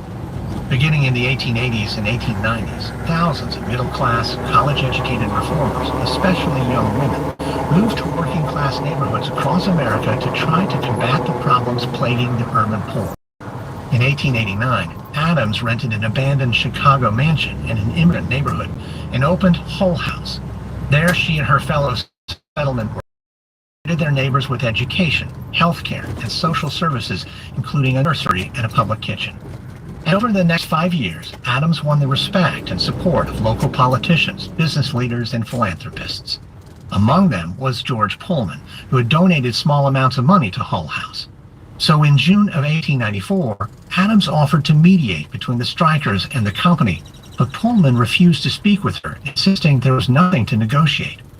Soon after, the country's largest railway union launched a nationwide strike in solidarity with the Pullman workers. 125,000 rail workers joined the boycott, refusing to handle any trains carrying Pullman cars. As a result, rail traffic ground to a halt in 27 states, threatening the health of the U.S. economy. So in early July, President Grover Cleveland deployed federal troops to Chicago on the grounds that the strike threatened the delivery of mail. On Independence Day, the U.S. Army marched on the city. 3 days later, soldiers fired on a mob of protesters, killing several. And while this violence raged, Jane Addams would discover the cost of her commitment to the cause. Imagine it's July 1894 in Chicago. You're huddled over the oak desk in your corner office, rechecking your calculations. The Pullman strike has wreaked havoc on the railroad industry, and your clients are struggling. You snip out your cigar in a silver ashtray, pinch the bridge of your nose in frustration. You let out a slow breath as Jane Addams enters your office. Her hair is pulled back away from her face. She wears a plain brown silk dress, the picture of wealth and practicality. She doesn't wait for a greeting. Good afternoon, sir. Your kind secretary let me through. Oh, did she now? Well, she shouldn't have. I'm busy. I apologize for not making an appointment. I promise not to take much of your time. You've been so generous in your support for Hull House, and our relief work depends on donors like you. You stifle a laugh, exhaling sharply. So you've come to ask for more money? I've long considered you to be one of the most charitable men in Chicago. Even a small gift would go a long way toward helping our poorest neighbors. You know, Miss Addams, you had a good thing going. I think you really did. But then you had to go and throw it all away. Throw it away? I'm afraid I don't understand. Well, that figures, because like an idiot, you went and mixed yourself up with something you know nothing about. Ah, you mean the Pullman strike. You wave a hand toward all the paperwork scattered across your desk. Yes, those striking workers have cost my clients money. They've cost me money. Oh, sir, you must understand, I took no sides. I only wanted to help mediate. Well, of course, saintly Jane Addams comes to the rescue playing peacemaker, but you put your nose where it doesn't belong. Now, Hull House is going to pay for it. Addams straightens her shoulders and then takes a step closer. Me and my nose belong wherever I see suffering and injustice. Oh, don't be so naive. Those workers should be grateful for what George Pullman has done for them for all these years. They're a danger to law and order and the stability of the economy. Sir, you must understand, these men and women are struggling to feed their families. They've been pushed past their limits. Oh, I understand completely. And I don't want my money anywhere near those labor radicals. Now, would you please get out of my office? And I will instruct my secretary not to let you back. Adams flinches, and for a second you think she's going to argue. But then she lifts her chin and walks out the door. You return to your calculations, feeling a little bit better about your client's losses after having put her in her place. Although Jane Addams insisted on a neutral stance during the strike, she lost friends and donors who accused her of supporting the workers. Affluent Chicagoans called her a traitor to her class. One friend recalled, the famous Pullman strike was for her the most painful of experiences because she was forced by conviction to work against the stream, to separate herself from the great mass of her countrymen. Seeking solace from her estrangement, Addams walked nearly 5 miles in the sweltering summer heat to Chicago's Lincoln Park, as the city's streetcars were also on strike. There she found the newly erected bronze statue of Abraham Lincoln, and etched in stone were Lincoln's immortal words, "With charity towards all." They were a powerful reminder of Addams' lifelong mission, a sense of responsibility to a democracy she thought was in danger. She reflected that the Pullman strike crisis gave her the paralyzing consciousness that our best efforts were most inadequate. The Pullman strike was one of the most explosive conflicts in an era of rapid industrialization, extreme wealth inequality, and violent labor strife. In the final 3 decades of the 19th century, America shed its agricultural past and transformed into an industrial economy. In steel mills, oil refineries, and Wall Street banks, powerful businessmen amassed unprecedented fortunes. Skyscrapers rose up over cities, and immigrants flocked to American shores for a piece of the prosperity. But this feverish economic growth came at a cost.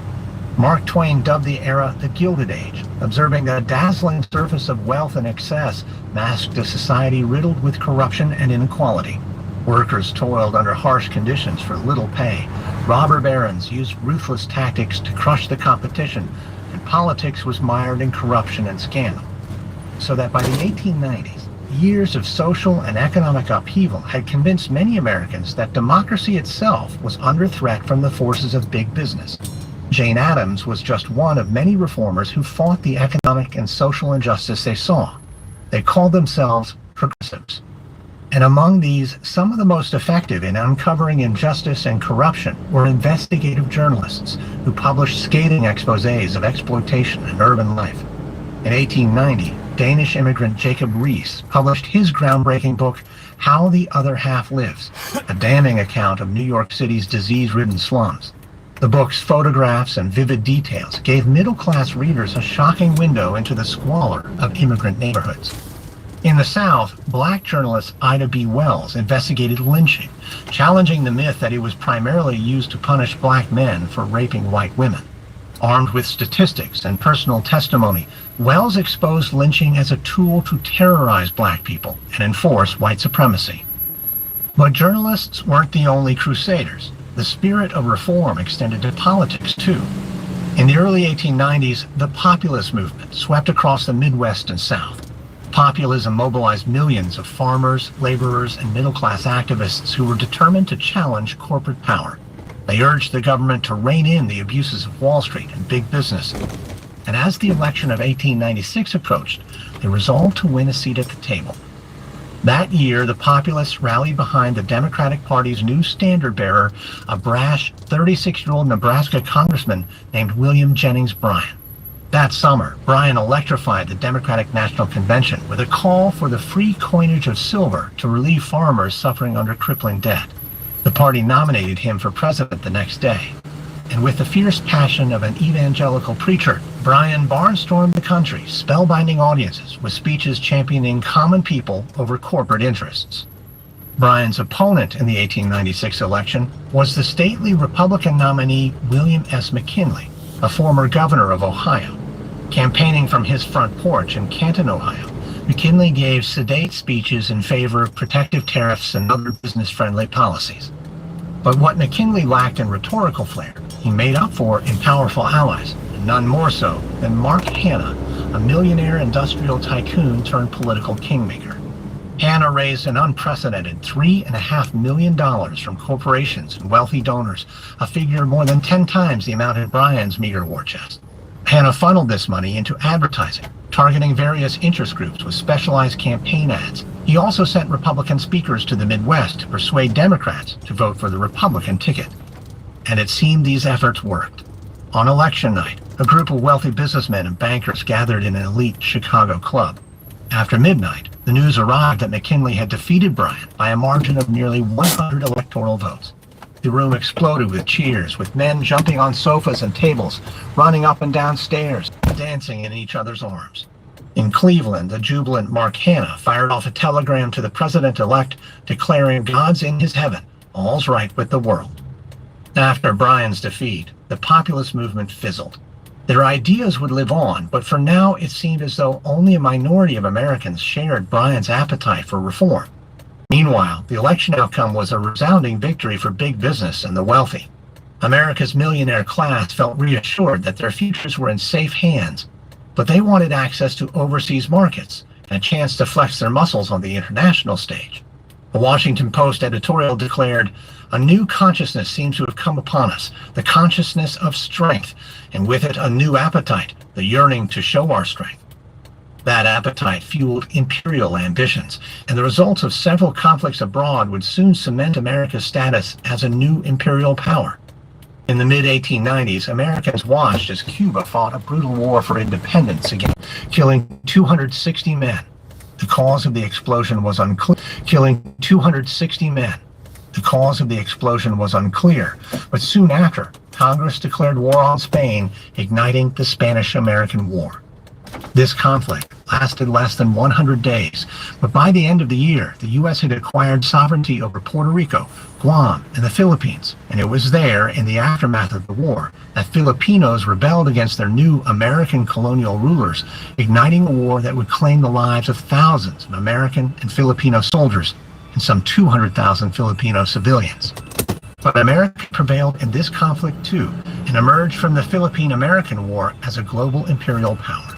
At the same time, war-driven federal spending and gold discoveries spurred an economic boom, reviving factories and ending mass unemployment. The United States was set to enter the 20th century with newfound prosperity and confidence. But many progressives were horrified by the violence overseas and how it distracted Americans from reforms needed at home. They argued that imperialism violated democratic ideals and served wealthy elites at the expense of ordinary Americans. But these conflicts had another important outcome. The Spanish-American War catapulted Theodore Roosevelt into the national spotlight. As a leader of a group of American volunteer fighters, his daring cavalry charges in Cuba made him a national hero and celebrity. And soon, Roosevelt would begin a meteoric rise in politics, embarking on a path leading all the way to the presidency. Adversity shaped in 1880. Roosevelt launched his political form of success comes to the lifelong advocate of what he called the strenuous. He sought solace in the outdoors, but despite his privilege, who descended from the Dutch. In 1858, Theodore Roosevelt was born in New York City to a wealthy and distinguished family. His father was a businessman and philanthropist who descended from the Dutch merchants who built New York. His mother was raised on a Georgia plantation in the upper echelons of Southern society. But despite his privileged birth, adversity shaped Roosevelt's early years. Debilitating asthma left him bedridden for weeks at a time. He sought solace in the outdoors, and as a teenager, he adopted a vigorous exercise regime to improve his health and stamina. He became a lifelong advocate of what he called the strenuous life, reveling in horseback riding, swimming, hiking, and boxing. He later affirmed that the highest form of success comes to the man who does not shrink from danger, from hardship, or from bitter toil. After graduating from Harvard in 1880, Roosevelt's career, winning a seat on the New York State Assembly. But tragedy struck in 1884 when his mother and his young wife Alice died on the same day, just 2 days after the birth of Roosevelt's first daughter. Consumed by grief, Roosevelt fled west. He returned east and rekindled a romance with his childhood sweetheart, Edith. The couple settled in Oyster Bay, New York, where they raised 6 children together. Then, in the spring of 1895, Roosevelt was appointed as New York City's police commissioner.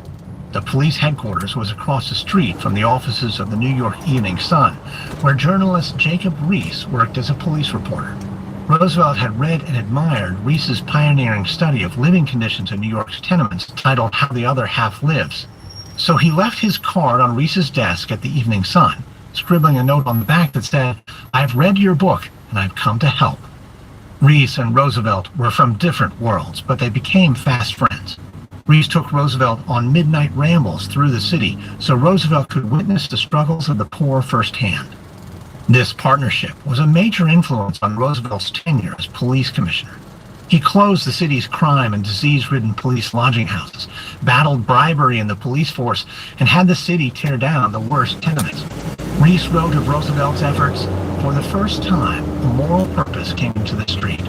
And for his part, Roosevelt became convinced by his efforts that real change demanded government oversight, equal enforcement of the law, and strong executive power. He would seek that power through a continued career in politics. After Roosevelt campaigned for William McKinley during the election of 1896, McKinley appointed him as Assistant Secretary of the Navy.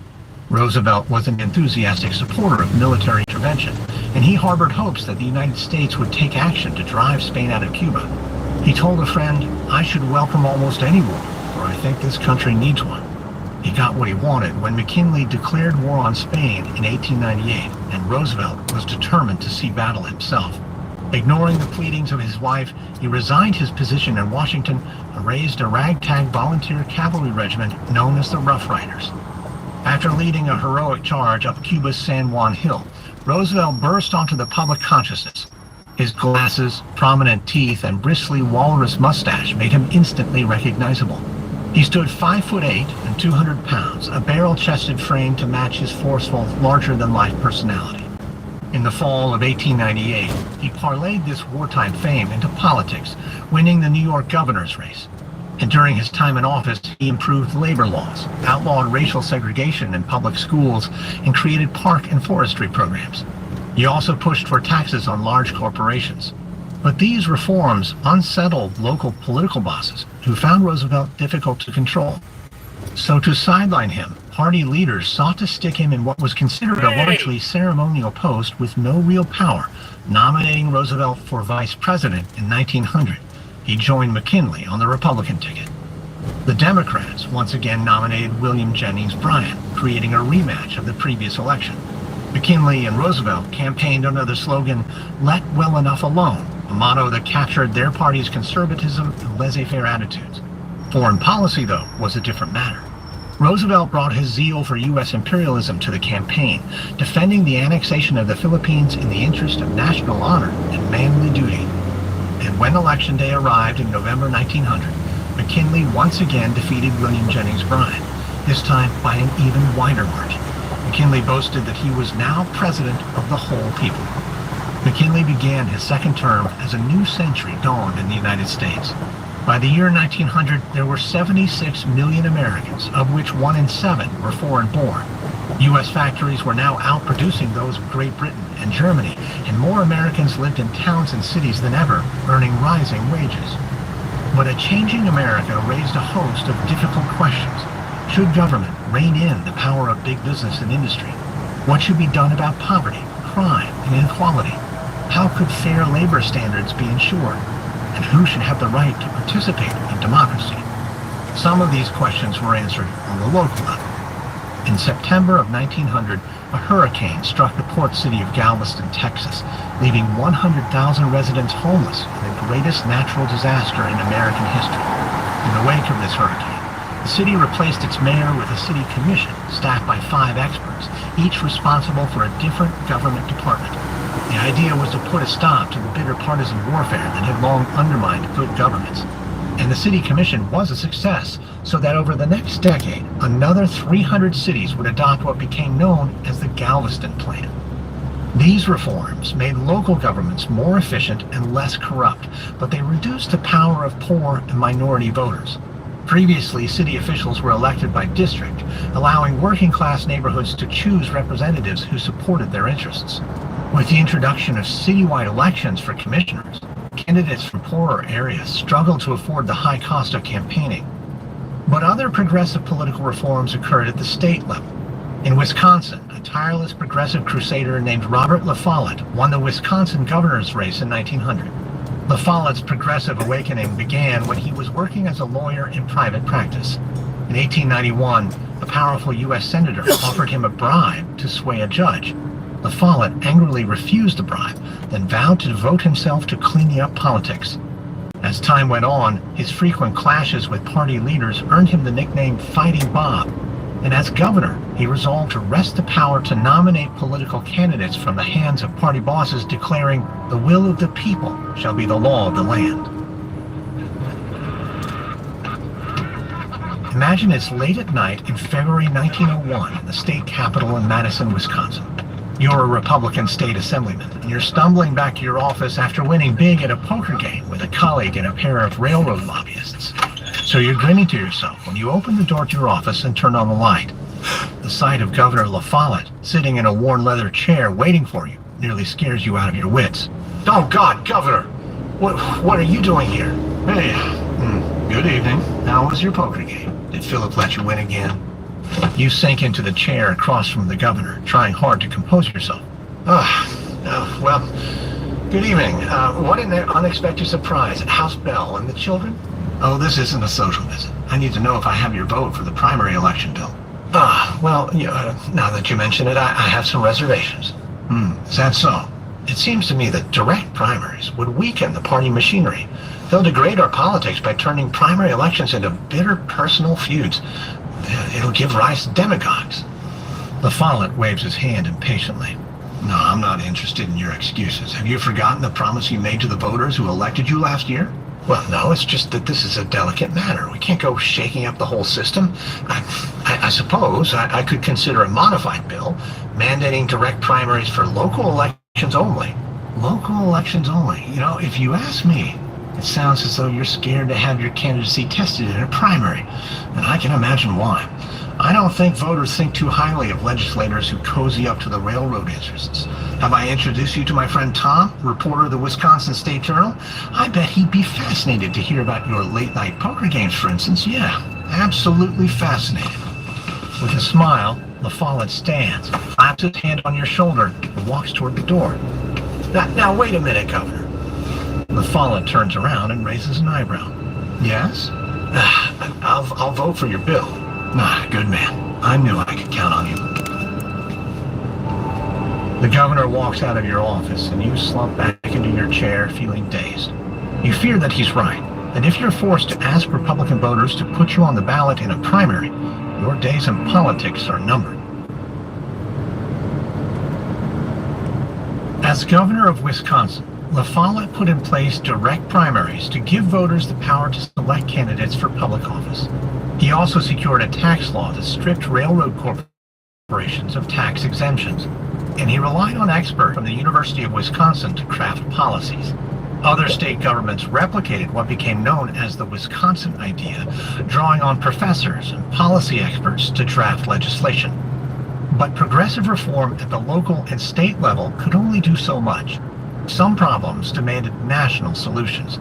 Only the federal government could protect workers and consumers nationwide and curb the power of trusts. Hey! In the 1890s, trusts exploded across the U.S. economy. Companies merged into powerful conglomerates to dominate markets and stifle competition. Between 1897 and 1904, roughly 4,000 firms merged into only 257 corporations, crushing small businesses and placing high prices on consumer goods, making a handful of owners extremely wealthy at the expense of the many. The largest of these mergers occurred in March 1901, when 9 companies combined to create U.S. Steel, valued at $1.4 billion, almost 4% of the entire U.S. gross national product. Steel magnate Andrew Carnegie pocketed $500 million from the deal at a time before income taxes. Later that year, Wall Street titan J.P. Morgan merged several Western railroads into the Northern Securities Company Trust, which stood to monopolize rail traffic from Chicago to San Francisco. Determined to curb the unchecked power a few corporations exercise over the economy, Progressive activists urged the White House to break up these trusts. President McKinley considered the options. But in September of 1901, when he was just 6 months into his second term, he was felled by an assassin's bullet. An anarchist in Buffalo, New York, shot him in the abdomen, and he succumbed to his wounds a few days later. Vice President Teddy Roosevelt rushed out of a campsite in the Adirondacks to take the oath of office, and on September 14, 1901, he was sworn in as the 26th President of the United States. At the time, he was just 42 years old, the youngest president America had ever seen. But he was never one to back down from a challenge. A bold new era of strong executive leadership and progressive reform was about to begin.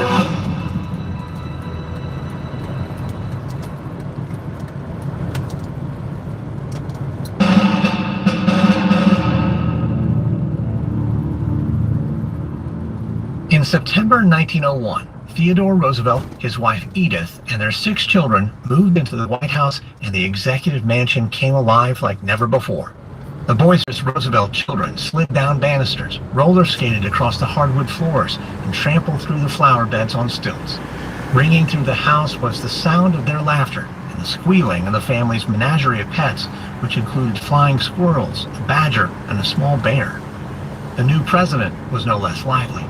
A New York Times reporter observed, "The president is always speaking with great animation, gesturing freely, and in fact talking with his whole being, mouth, eyes, forehead, cheeks, and neck. 100 times a day the president will laugh. It is usually a roar of laughter, and it comes nearly every 5 minutes."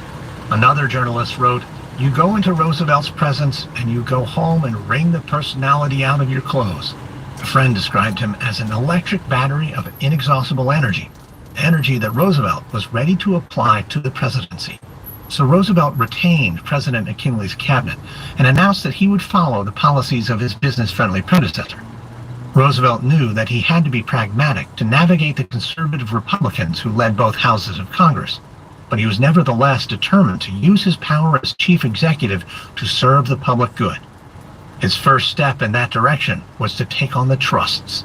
In February 1902, he directed the Justice Department to prosecute Northern Securities, the railroad trust organized by J.P. Morgan under the Sherman Antitrust Act. Congress had passed this act in 1890 to prohibit businesses from forming trusts. It was the first federal law designed to promote competition in the marketplace, and its aim was to stop powerful companies from controlling entire industries and unfairly driving up prices. But in its 12-year existence, the Sherman Act had proved largely ineffective. Roosevelt's predecessors declined to enforce it, and the Supremes to gain an advantage in the market. From his perspective, Northern Securities was a bad trust. When the Justice Department filed its suit, J.P. Morgan was stunned. He had little experience with government oversight, so he rushed to the White House to interrogate Roosevelt, telling him, "If we have done anything wrong, send your man to my man, and they can fix it up." But Roosevelt stood his ground. His Attorney General Philander Knox interjected, "We don't want to fix it up. We want to stop it." The Supreme Court would eventually uphold this suit, ordering the dissolution of Northern Securities. But Roosevelt proceeded cautiously. He filed one more antitrust suit in 1902, then backed off, wary of rocking the boat with a re-election campaign on the horizon. Because while some Americans resented the power that trusts held over the economy, others saw no reason to challenge big business in a time of prosperity. But even though Roosevelt paused his antitrust campaigning, later in 1902, he had to confront a new test of the powers of the presidency. In May of that year, a strike broke out in the anthracite coal mines of Pennsylvania. Anthracite coal burned cleaner than soft coal and was the main heating fuel in many eastern cities, making it a valuable commodity.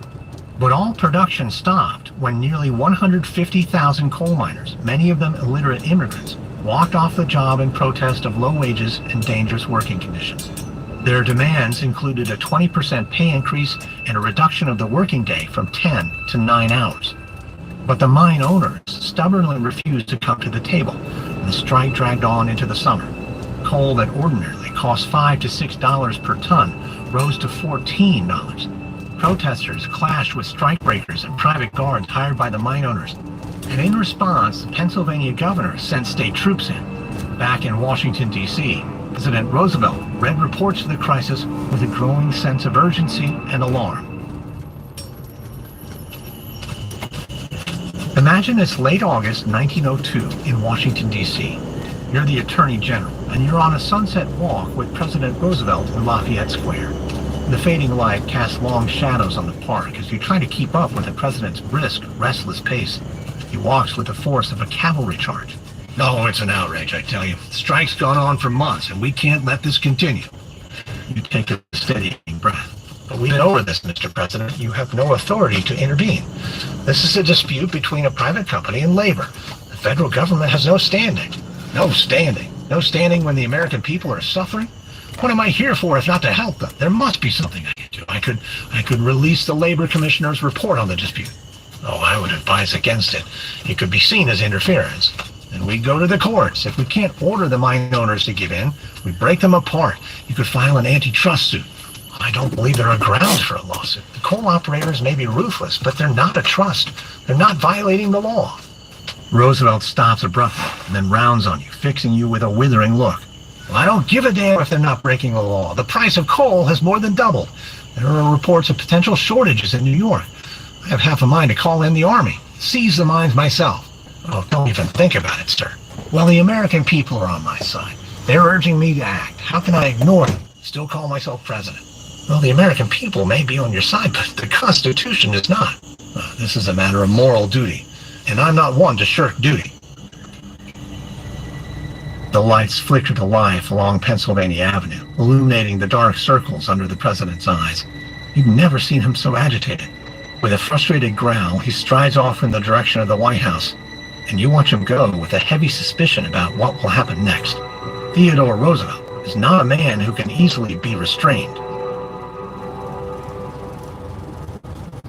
Although Roosevelt was desperate to intervene in the coal strike, his Attorney General Philander Knox told him that the Constitution provided no authority for a president to mediate a dispute between labor and management.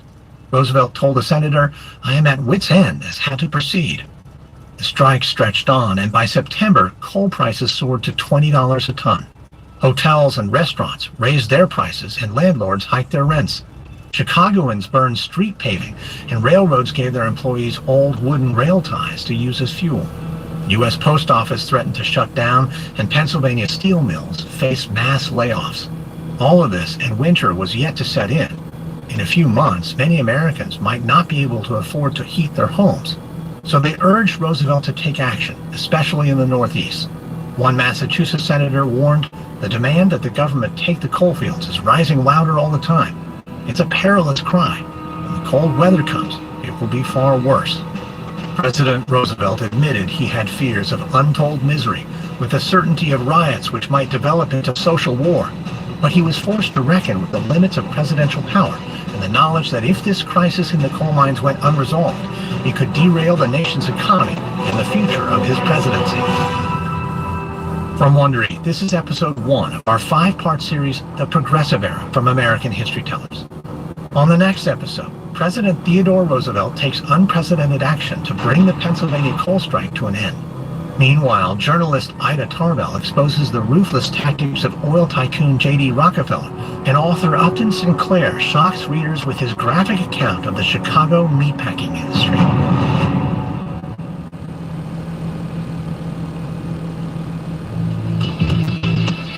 American History Tellers is hosted, edited, and produced by me, Lindsey Graham for Airship.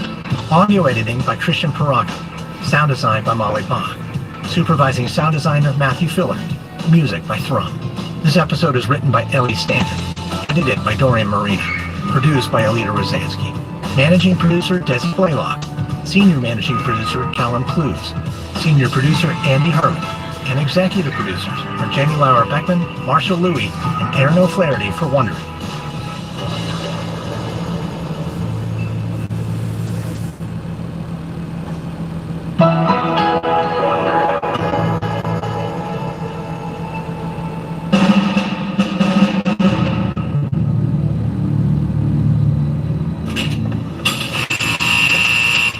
Imagine it's early morning in November 1904, and you're walking through a Chicago meatpacking plant. You try to ignore the sour, metallic stench that clings to the back of your throat. You're a writer collecting research for a novel on the struggles of immigrant workers in the city's stockyards, slaughterhouses, and packing plants. And today, you're undercover, clutching a lunch pail by your side, hoping that it'll help you blend in with the workers filing in for the day shift. You approach one worker, sweeping scraps of raw sinew and fat into a rusted metal bucket. His hands are red and cracked from the cold, and his sweeping leaves a bloodied trail across the sawdust-covered floor. You give him a nod. Hey, good morning. He looks up sharply, his expression drawn and wary. Morning. What you doing there? You new here? I'm collecting yesterday's scraps. Oh, doesn't the late shift do cleanup? This ain't cleaning. This is for canned meat. You glance at the bloody, stringy mess in his bucket, and your stomach churns. Those are floor scraps. Oh, you really are new. Look, the bosses don't let anything go to waste. Moldy meat, douse it with borax, and grind it into sauce. Spoiled ham, or dip them in chemicals to mask the smell. Every bit, every piece, every ranted drop of stuff is going to get used. He goes back to his sweeping as you feel a growing revulsion. So you're sweeping all of this up for food, for human consumption? How can you stand it? What else can I do? My wife is sick. We have a son to take care of. A new baby on the way. Our landlord is raising the rent next month. I stand it because I have to. Here's a hint. Try to breathe through your mouth. Don't get on the wrong side of the bosses. The worker throws a glance over your shoulder, and you follow his gaze to see a stout man walking towards you with his hands stuffed in his pockets. You recognize him as one of the bosses, so you hurry off and disappear into the crowd of workers pressing in from the street. You swallow hard, trying to stifle the sick feeling in your gut. This is industry at its most gruesome. You're intent on exposing the truth.